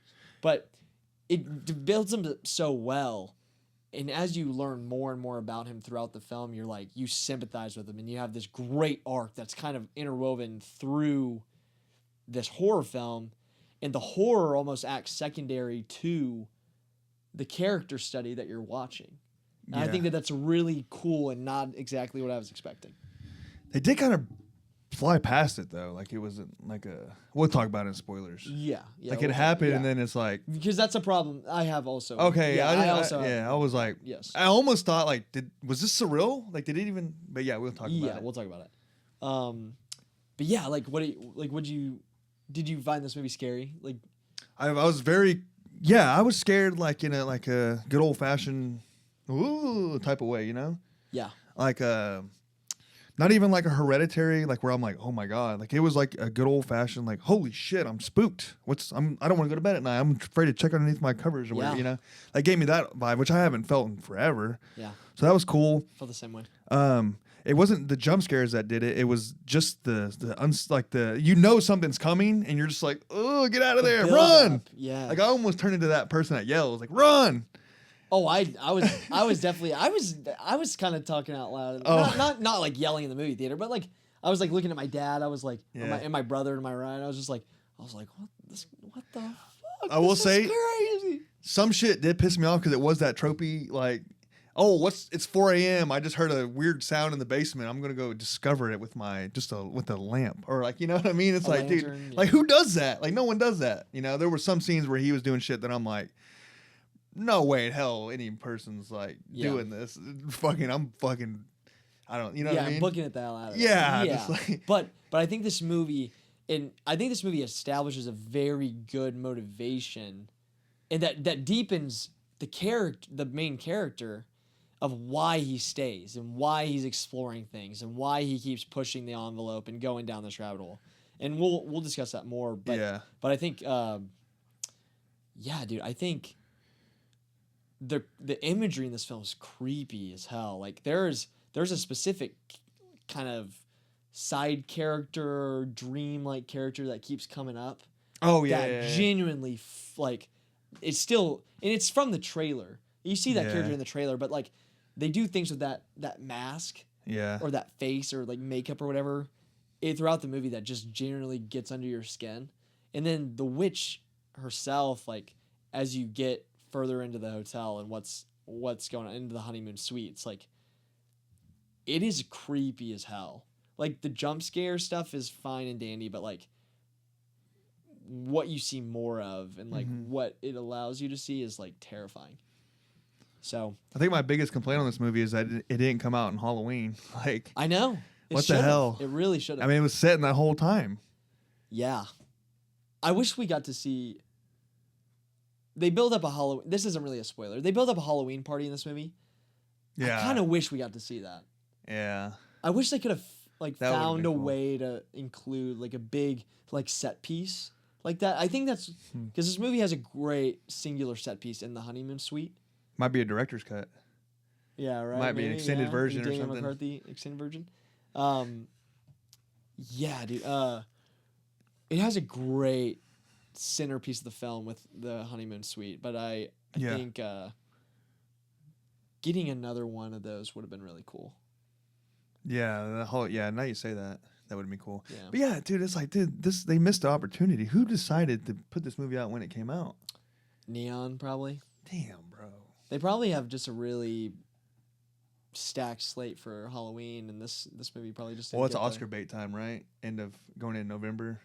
Yeah, but there's also horror. I mean, October's always got stacked full of horror movies. Yeah, but with Neon, they probably got a bunch of. Oh yeah, Oscar contenders. Neon yeah, so they don't want to compete with it themselves. Yeah, that's probably good. That's a great point actually. And I think they have some bangers this year. Yeah. Oh, they always do. They always do. They run the Oscars. Dude, now, honestly, nowadays. Yeah, man. But I would genuinely, I think on my horror movie scale, and kind of, you know what? This isn't just a great horror movie. This is a good movie. No, yeah, I put it in the normal scale of movies. Yeah. I would probably be at an 8, in between an 8 to an 8.5. I think I'm at a 7 to 7.5. That's fair. Yeah. That's valid. Because my 8s are like really like. Yeah. And really. my 7s are pretty high too. I'm at an 8. I'm at an 8. Yeah. No, that's fine. Yeah. I really did like this movie a lot. For me, it just never like fucking like crushed. Got there? If there wasn't a point in the movie where I was just like, oh, or just like there was like, oh my god. It was like I was just like riding a good like steady like normal high state. It never went to like like a next level, you know. But it never dropped, so that's good too. Yeah. So that's why I'm like in a good 7.5, 7 range. Yeah, I feel like I'm a bit conflicted because I like the horror and I love the character stuff. So it's like, I feel like I kind of have to bump it up just a little bit for myself, just because I just loved the like Adam Scott and his character and everything, like what they did with it. Yeah. In a horror movie, you know, it's like you you don't get a lot of. I mean, it's true. You don't get a lot of great characters in like horror. His development. Yeah, like outside of like in horror movies like this, you don't get a lot of great characters. Like a movie like Together, right? It's like you don't have a great character that comes out of this. Like for him, to me, it's like he's like kind of like a Stephen King-esque character, Yeah. and he's. I just think it's kind of cool. Like I don't know. Yeah, no, I'm with you. But we'll get into spoilers now. Spoiler section. I guess we can kind of talk more about like Adam Scott's character, like where his kind of character goes, because that's what was most interesting to me personally. Because you start off the movie, and he goes into that hotel to spread his parents' ashes, and you kind of learn pretty quickly his dad was a piece of shit, because the way he spreads the ashes, it kind of instantly tells you how he felt about his parents. Yes, I like that. That was a good example. When I was watching, I was thinking that's a good example of like show not tell. Yeah, exactly. Because the way he did his mom and the way his dad's just kind of like throws it. Yeah. I remember like specifically seeing that. Like that's a good example of like not fucking just being like my dad's an asshole. I don't like him. Exactly. You know what I mean? Yeah, yeah, dude. Because then it kind of carries that forward, and you see. I mean. Yeah, he's just a dick to like all the staff, you know. It's like he does that scene where with the bellhop guy, where he takes the spoon and heats it up while he's trying to sign. That was so mean, dude. Oh, so I hated him. You know, honestly, I never really got over that. I was like, you know what? I still want him to like get his something due, bad. Get something bad to happen to I him. never really got over it. Yeah, but I think for him, you kind of start to realize like a lot of his. I think that's why he. Damian McCarthy like bookends begins the movie and ends the film with the bellhop. With the not the bellhop, the story of like the book that he's writing. Oh yeah, like with the guy in the desert. It's like he doesn't have any hope, and he hates like he's just so broken inside. I think when people he translates a lot of that into his writing, and I think. When people like when that guy wants to meet him or like talk about his book and like all this other stuff, like yeah, he's a dick and he tries to push people away, but it's also like I think he just doesn't connect with any of his work as a like his writing, and it's like when people love it, like for him it's like his darkness coming out, and it's like he doesn't find any like fulfillment in it at all when people like want to meet him. So I think it's kind of like. It's like a little deeper than just like he's a dickhead, you know? Yeah. Like he's like a fleshed out character fully, and because that translates further, like I mean, into the ending, you know, it's like obviously you see he kind of changed because he does kind of warm up to that bellhop at the very end, and then he does rewrite that story to not be the son or the dad or the older dude killing the kid in order to break the bottle. Instead, he offers to sacrifice himself, and instead the kid. You know, doesn't beat him over the head, and they unite together, and they accept that like the treasure wasn't worth everything. Yeah. It's like they had each other the whole time. You know, it's like it's a little corny in terms of the story, like in the book he's writing, but like I think it's kind of meant to be a little corny because it's like instead of being like a dark writer, he kind of adapts that style and like creates a whole different ending for himself. It's like kind of a parallel between like. Where his life's heading to now. Because the big event that we're talking about, where the story switches, is why, kind of explains why his shit's so dark and depressing, is he's actually very depressed. And he tries to hang himself. Yeah, that was a crazy scene when they opened the door. Dude, I was like, I was not expecting that. No, I wasn't either. I was like, damn, I should have expected that. It was kind of a jump scare, too. But I had no idea what was going to be in there. Yeah. You know, does the witch get him? Is he going to be like upside down on the wall? Is he going to be like, you know, like this? And like, no, he's just going to be hanging. Yeah. And then they just blew over it like the next day. And then he's like, I'm back, guys. Yeah, that was the thing. I was like, is no one like freaked the fuck out? This guy just tried to kill himself. Well, the girl, the bartender girl. In the moment. Yeah. But this is like a week later. But we never see her again.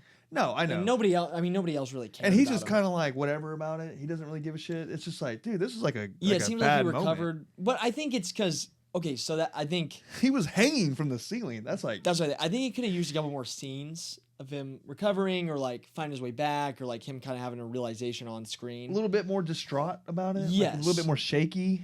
Yeah, like holy shit! I just tried to kill myself. But it's the propeller for the rest of the story because, you're kind of like, why would you go back to the hotel? Like, why do you care that the girl now has gone missing?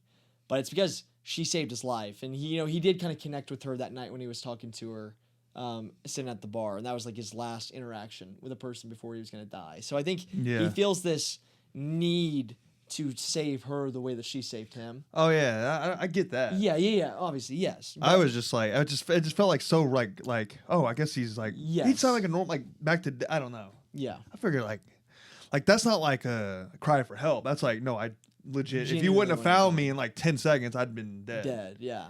Like I'd have been like, got done with that. Like, what the fuck did I mean, wow, I really did that. Like, damn. Yeah. He just seems back to normal. It was a lot. Yeah. Yeah, it was.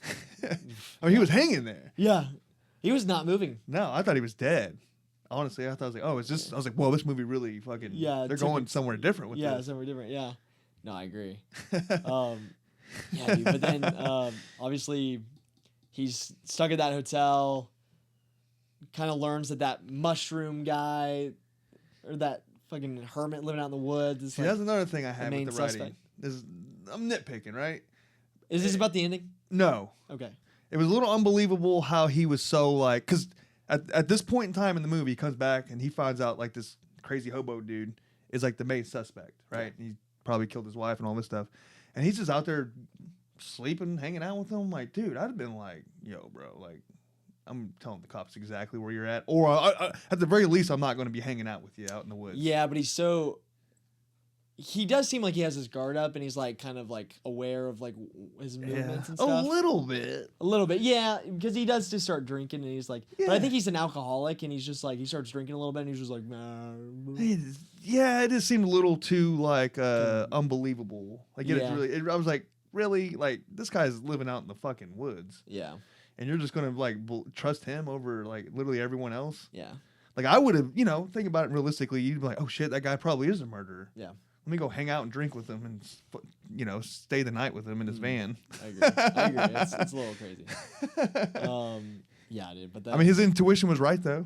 No, yeah, his intuition was right. Thank God. Conveniently, huh? Thank God.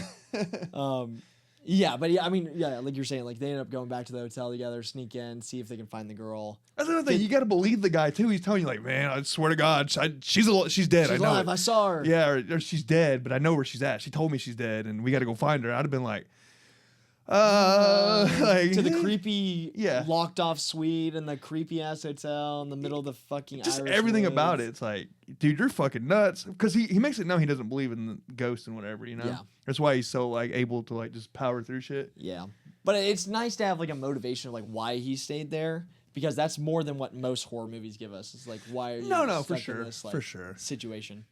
I'm just nitpicking, like, I just for the fun of it. It's valid. Yeah, it's a valid nitpick. Like I got over it, Yeah, but they end up going back to the hotel, and dude, I think that entire hotel sequence is just so creepy, because it's like he's up there with just a lantern, he gets locked up there. That was spooky shit. Fucking just the witch. There's so much to that. I want to know the lore. There's just so much to it. It's just such a well-crafted sequence. I have a lot of questions, though. The lights are flickering. The lights turn off. He goes into the other room. Yeah. He's moving. The bell ringing. The TV turns on, and he has that whole oh my God, that creepy-ass mask character, and he's like... So was he dreaming during that? Or was that like a real... Well, all of it, I think, is... A dream? No, I think all of it's, like, it's haunted.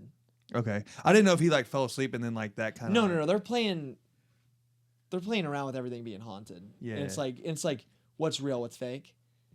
Because, they do kind of, I'll say this, they do pitch in at the end where they're like, oh, like, yeah, the bellboy spiked him with mushrooms.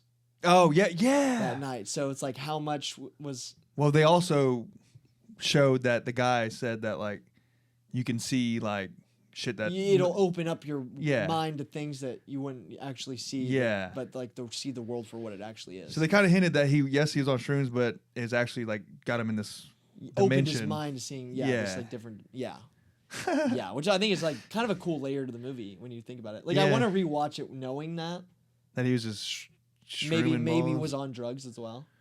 Damn, what a weird way to get back at somebody. I'm like, thanks, dude.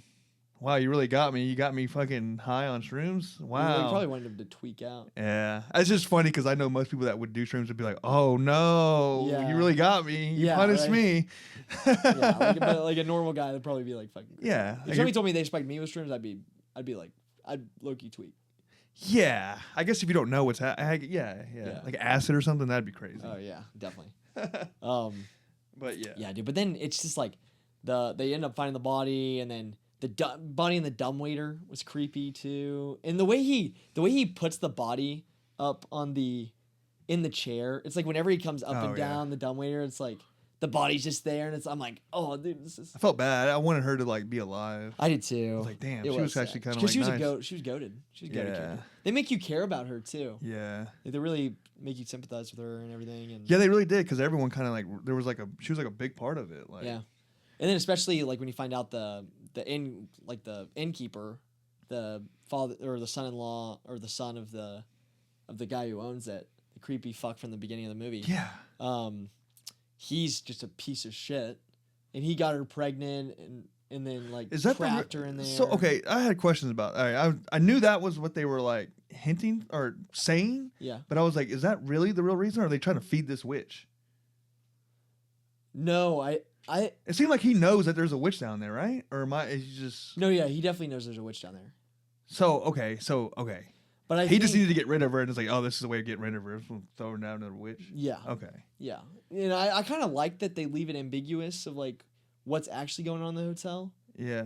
Because I think it's just like it makes it creepier. Because you see all these bodies, so they've been doing it for a while, right? Yeah. That's what they allude to. Almost like the Osgood Perkins movie.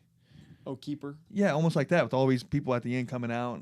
Like remember like all the people they fed that monster to. Yeah. Because at the end of this, there's like all those bodies like and then they come after that guy. Well, I think those were supposed to be like demonic forces, like of like witches or like. I got you. Coven of. I took it as like other people like that girl that's. No. I the way I interpreted that was. You're probably right. Yeah, I mean I might be wrong. I don't know. That's how I interpreted it. Yeah, that makes more sense because they didn't really. Show anything else that would make me think that I'm right, dude. But down in the catacombs, that shit was creepy. Man, with the bells, with the God and the witch coming at him when he's in the dumbwaiter trying to go back up, and dude, what pissed me off? He's just sitting there. They did a good job of like making it go back down, and like I get like the jump scare part of that, but I'm just sitting there like, get the fuck out. Yo, yeah. He's just sitting there. Well, he has to wait for that bell to hit the button. That's why. No, but he sat there and he was like. Oh. And then he waited so long that it hit the button again. And it was about to go back down. Oh yes, yeah. Oh yeah, when it came back up. Yeah, and he's just chilling. I'm like, dude, fucking. I'd been like, ah. Yeah, I'd have been fucking like. As soon as it fucking hit, I'd been like, I'm out, dude. I'd be like a poof, like a cloud of smoke. He was like, yeah, just sitting there like, wow, that was crazy. I'm like, you feel like you're safe, dude. And then then it shows it hit that thing and start going back down again. Yeah. Oh, I got. Dude, I literally was in the movie theater. I was like, no, fuck, no. And I was like, go! Dumbass. Yeah. Yeah. Dude, that jump scare when she crawls up the shaft. Oh, yeah. So freaky. Yeah, that was all cool. That was. I also liked when she's chasing him through the. See, I didn't like that. I thought it was a little silly ha ha. It was silly. Because she jumps out and goes, hey, or like something like that. Yes. And I was like, I love that. See, it made me less scared in that moment. No, I thought that was still so creepy. It'd have been scary to me if it never showed her like in that moment. Like you showed her down there, or whatever. But like when she gets up there, I just don't know where she's at or exactly. That would have scared me more. Scary. But it did show her. But you know what she looks like. I just need like a little. But at first they were just kind of giving you a glimpse of her. You know, like you see her face for like half a second. Yeah. This I see her like coming at you, and I'm like, I just need to know she's in the room, and then after that, just hide her. That to me would have been more scary. That's fair. But I'm not. It's fine though. This is still fine. To me, I'd been like, ooh, like where's she at? And when he's running through and he falls in that fucking tub, that dirty ass tub. Ew, yeah, I forgot about that. Gross. I'll tell you another little nitpick. When that guy chokes out that homeless dude. Yeah. And I'm like, all right, he choked him out, but he's like unconscious for like an hour. Yeah. Yeah, I'm like, that's not really how that works. You'd probably die if he. When you get choked out, you're out for like 10 seconds. Yeah. At most. And you're like, you're like kind of spazzing. He choked him out and like, all right, I'm put him in this van. It's like, and then he's gonna drive for a long time. He wakes up in the van. Yeah, it's like, out. I'm like, that guy's fucked up, by the way. After jumping out of that van. Oh yeah, which was good. I like that they did that. Yeah. But I couldn't help but think, I'm like, damn, does this guy who wrote this has like, he's so out of touch with like what a chokehold, like how long. You know what I mean? That's a you specific nitpick, though. But I feel like most people kind of like know, like, really, you're going to be out for like. Most people don't give a shit. I just noticed it and was like, it's just kind of funny. Yeah, I was like, funny. It's just like, God damn, he choked him out for 2 hours. Like he's just he went to sleep. Yeah, out forever, dude. Yeah, but yeah, dude, I like the ending. I liked how the guy got pulled in on the chains. I thought that was really cool. Like they're both like chained in the handcuffs and And how did he get chained? He was under the circle though, right? I thought she couldn't fuck with him in the circle. No, he didn't finish the circle. Remember, he's like mid drawing it and she pops up. Yeah, I guess I just assumed. They show him passed out, or not passed out, but just like he gave out because. Why did he go back down there? Like, why was he so determined? Like, he figured out what the lady was, and he could have got out of the house, but he just. Well, he didn't have any way out. Oh, really? Damn. I thought the only way for him to get out was to go back down there and have her get the guy so that he had time to get the key to get out, because he didn't have the key to the gate. I was a little confused on like his decision. No, yeah, dude, he had no way to get out. Man, I feel like, dude, if I guess I'm just gonna live here now up in this. I'm not going back down there, dude. That's hell down there. Yeah. See, that was a little bit like, come on, man. Yeah. Would you have done that? Fuck no. Don't be acting all hard. Situation? Yeah. You would have went back down there with the witch and be like, all right, this is my only option. Well, his plan was to draw the circle, but he failed. Yeah, but that's still scary though. It's fucking terrifying. But when you're in a terrifying situation, like, what are you gonna do? You gotta face some terror. I would have ran through that fucking window, dude. I would have smashed. I would have fucking found something, dude. I'd making smoke signals. I don't know, dude. Anything but go down there. Yeah. There'd have been a week gone by before I'm like, fuck. I guess I gotta go down there. Exactly.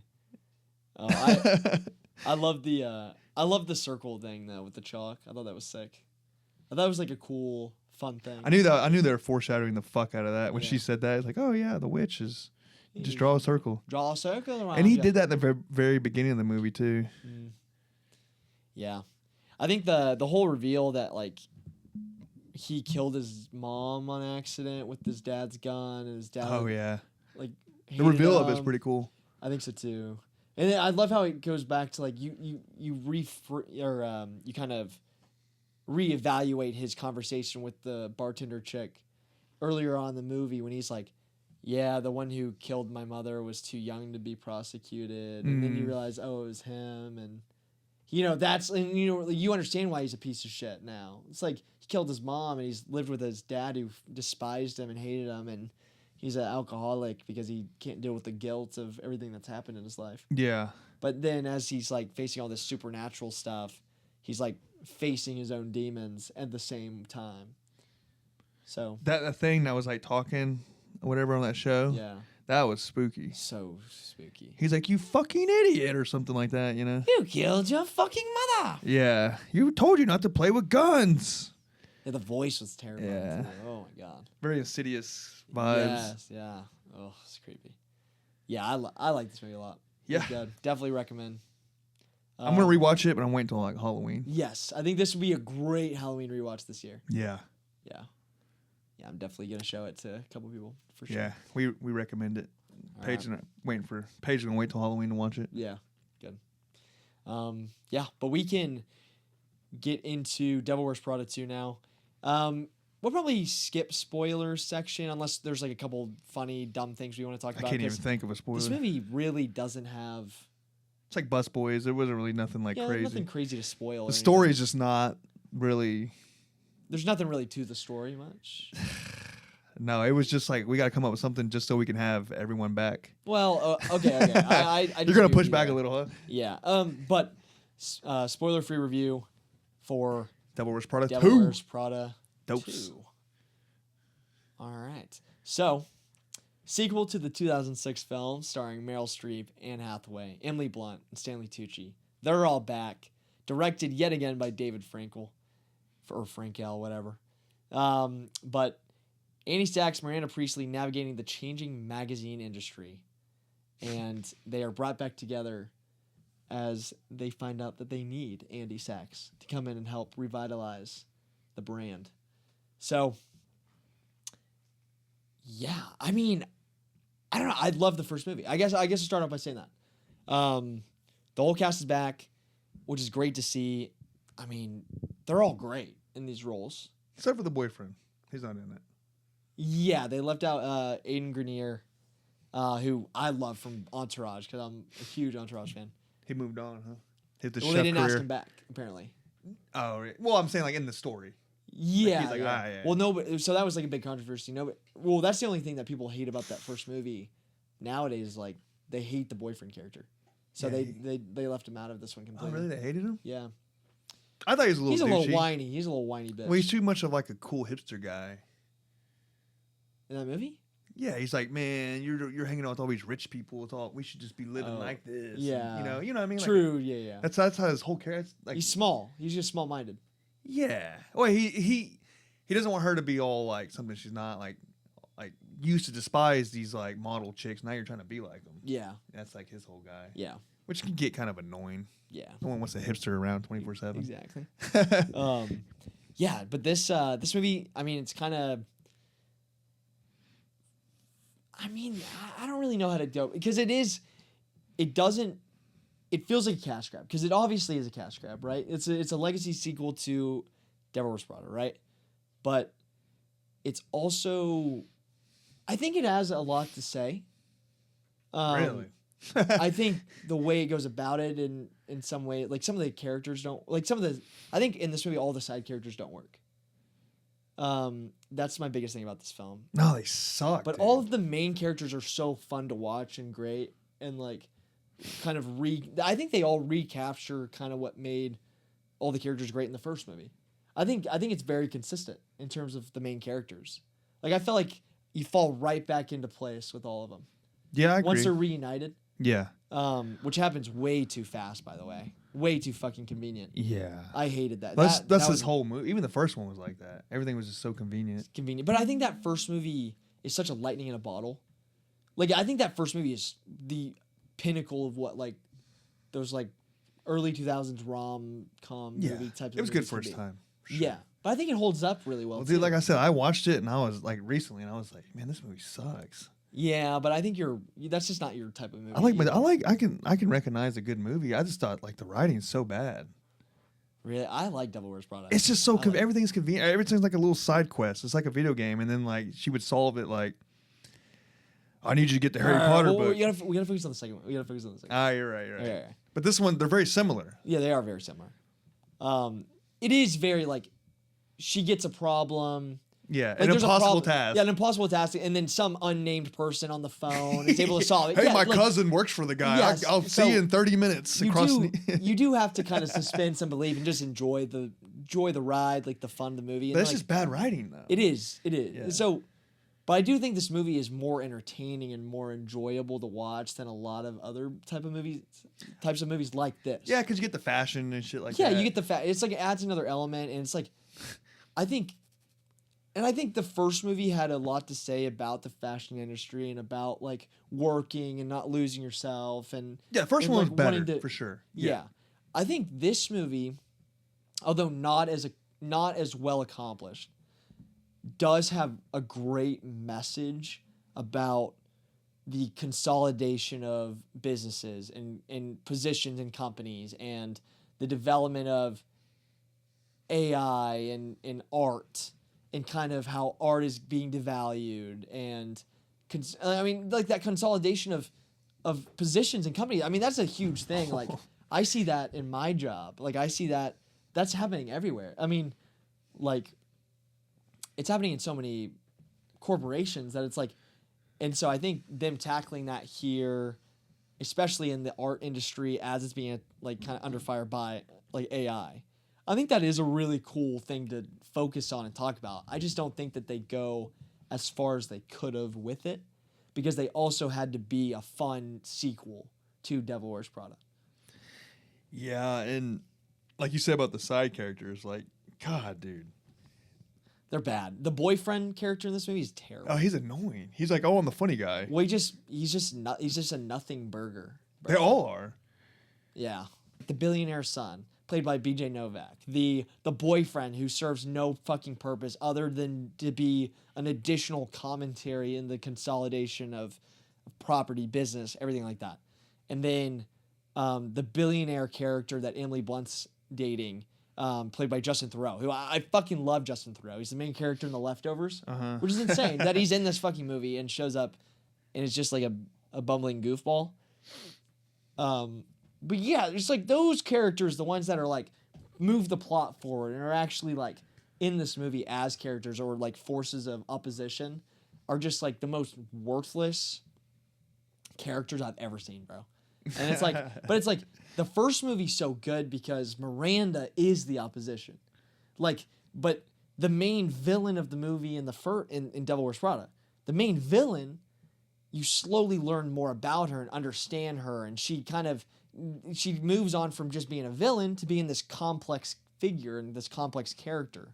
Versus in this movie, you have a cast of villains that are like behind this corporation mumbo jumbo, and it's like I don't need that. Like, the reason the first movie's so good is because Miranda is a great character and a complex character, and Andy Sachs is kind of a shoo-in for the audience to be there and see everything, but she's also got a lot of depth to her as she goes through all these changes, with her boyfriend, with her career, figuring out who she is in her early 20s. You think Meryl Streep was a really good character in the first one? Yeah.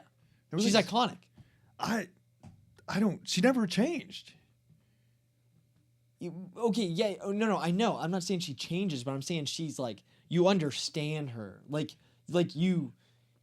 she's like this elusive figure that's an iconic character / villain / like it's like more like an anti-hero kind of. She is iconic. I can't deny that. I knew about her and I didn't even know the movie. Yeah, exactly. But I think Miranda's still an interesting character because you do learn a little bit more about her in this film. Man, they kind of fucked her character. I thought like this made her like a loser, like a pathetic fucking washed bum. Exactly, but I do kind of like that a little bit. I think you lose the essence that you have in the first movie. But I do think like the movie that they're making in the commentary that they're trying to get across to the audience, I think in doing that to her character makes a lot of sense, and is like, it because she's a relic of the past. It's like everything that she worked to not be, everything that she doesn't want to give into and on the company side is like she's allowing that to happen, and she's giving herself to that, and now she's on the lower end of the totem pole, and so it's like I think that's an interesting place to take her character. I just think that the way that they did it was just kind of corny and not as well done as it could have been in terms of how you look back on that first movie and say like, oh, a lot of this stuff was well done. Yeah. No, I'm with you. It's night and day difference, the first and second. Because I said, I just watched the first one and like the next day I watched it. Yeah. And it's, even though like, I have my complaints with the first one, it's definitely just it's better at everything. Yeah. Literally everything. Even better. I would say even the cinematography from like early 2000s to now looked way better. It was just crisper back then. It just looked like a real movie. This looked too like digital. Yeah. And I don't know. But there are, okay, that's what makes me mad. I was going to bring this up. You brought it up too, but it's like the first movie looks great. This movie majority of the time looks like ass. Yeah. But there are shots in this movie that are very well done. Like the Vogue or when they come out. Well, that too. Okay, so the editing, I think this movie's well edited. Like it moves. It moves. It's a very well edited movie. But what I'm saying is, in terms of the cinematography, it'll switch from digital to being like on film in crackled like very textured shots, and I'm like, that looks incredible. Yeah. And you have like some interesting like the crash zooms and and like some of the camera movements really well done and well thought out. but it's like, why does the rest of the movie not look like that? It's like it has points, random points where it just chooses to look great and do cool stuff with the camera, but then the rest of it just looks like just digital bullshit. It's just convenience and budget. I mean that's definitely what it is, but it's like it's frustrating to get some good quality shots and then like not get it for the rest of the film. Maybe they want to be like, hey, look, we understand digital sucks, but look, we can still do it. We just want you to know. They won't let us. I do give this movie credit though. Even though it's shot on digital, they do a really good job at choosing where to shoot. Like the production design's great. The location, the shooting locations are fantastic. Like it kind of like, and it has this. It's really good at developing that vibe of like the upper class, like the kind of like Succession, you know, almost like it's very this high society and like the fashion industry and giving it this bravado and elegance that I think is like why you kind of like that first movie too, you know. I think this movie recaptures that. It's just the story isn't as well developed and the journalism stuff I don't think works at all. You know, that first scene where she gets fired from her job and like that's just a terrible scene. It's so fucking bad. They get a notification on their phone and they're all like, I gotta go on the stage and make the speech. Like, we just got fired. Yeah. It's like I was like 5 minutes in, huh? I know. It's like, and then within 10 minutes of the movie starting, the gang's back together. The gang's all back together. But you expect that with this, right? Or did you expect like it to be a little bit more flushed out? Not flushed out. A little bit better. I think that specific movement of character development could have been better. Less convenient. Yeah, more. Yeah. It's a little too. I don't know. Just lazy. It's convenient. It's a little too lazy. Shitty writing. Yeah. It was a little too lazy. But yeah, I mean, I overall enjoyed this movie. Like, I had a good time in the movie theater. Like, I liked the first movie enough and care about the characters enough. Like, Stanley Tucci's fucking. I love his character so much. He's the best. He's like one of the best parts of this movie. But, this movie does just enough and is just charming enough to like make me care and think that it is a worthy companion piece to the first film. Like watching this, I'm like, I could see myself on an afternoon with my girlfriend, like on a lazy Saturday morning, like, oh, you want to watch a double feature of like Devil Wears Prada? Oh shit! And then enjoy myself. You know, it's like, but that's not saying too much about this movie though. No. It's literally just a companion piece to the first movie, which I think is great. I think that first movie is like a 8 and 8.5 out of 10. Maybe an 8. Probably an 8. Probably an 8 out of 10. This one, I think I'm gonna rate it at. I think I'm gonna make it like a 6.5 to a 7. Damn. I think I have like a 5.5. That's fair. It's just I boring. like these type of movies. Better, more than you. And I've seen movies like Materialist, fucking great movie. Oh yeah, that's so I'm not biased towards like these movies. Like I've watched movies like this where I've enjoyed. So it's not, I like Wuthering Heights better than this. I know it's different. Yeah, but it's still like in that chick flick realm. No, of course, yeah. I put it on the same level. Fuck, I don't know. I'll say Housemaid. It's better than Housemaid. The second one, I don't know. I'd probably give Housemaid like a 5. Yeah. I'd rather rewatch Housemaid though before this. It's just more entertaining. I think this is more rewatchable for me personally. I was just so like I said, I took a nap. Yeah. 15-minute nap. Paige nudged me, and I was like, "Oh, thank God." Yeah, it's just I guess it's just not for you. She nudged me because Lady Gaga was on the screen. I was like, "Are you fucking kidding?" I was so mad. I checked my phone. Only like 10 minutes went by. Whatever. I was like, "No!" I was like, "You want me up for Lady Gaga?"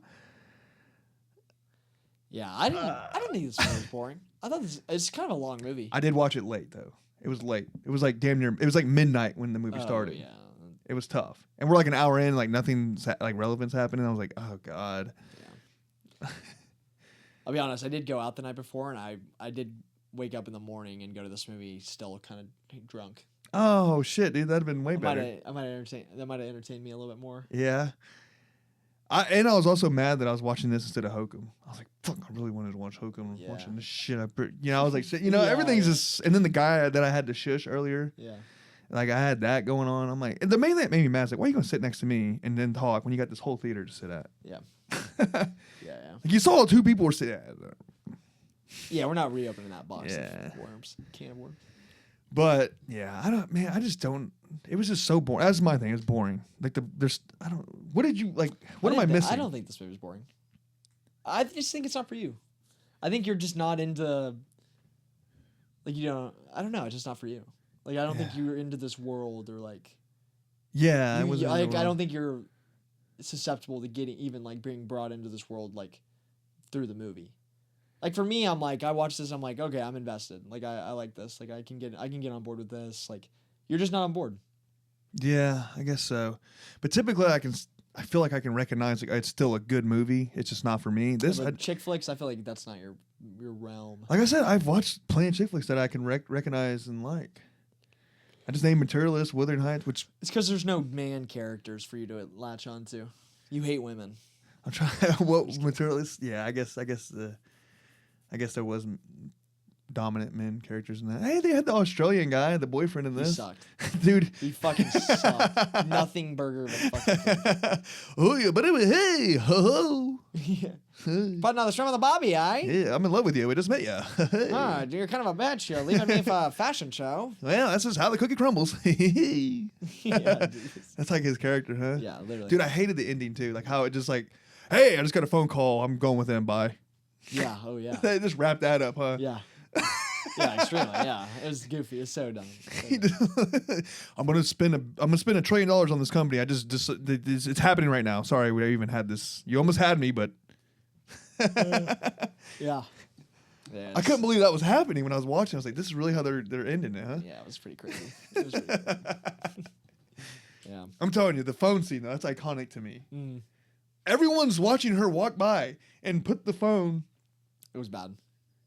You're in a building with billionaires all around here. No one's going to be like, what the fuck was that? Like, yeah, the person who she puts the phone under is talking and everybody is looking at them.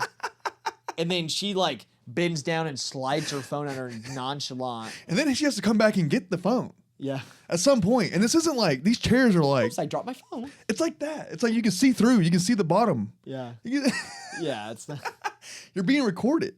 Like these people have got to be paranoid about being recorded in conversations. It's just hilarious. It was hilarious. It was hilarious.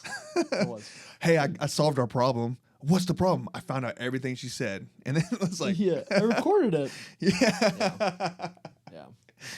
Well, that was funny. Yeah. Damn. Well, I'm glad we got caught up on everything.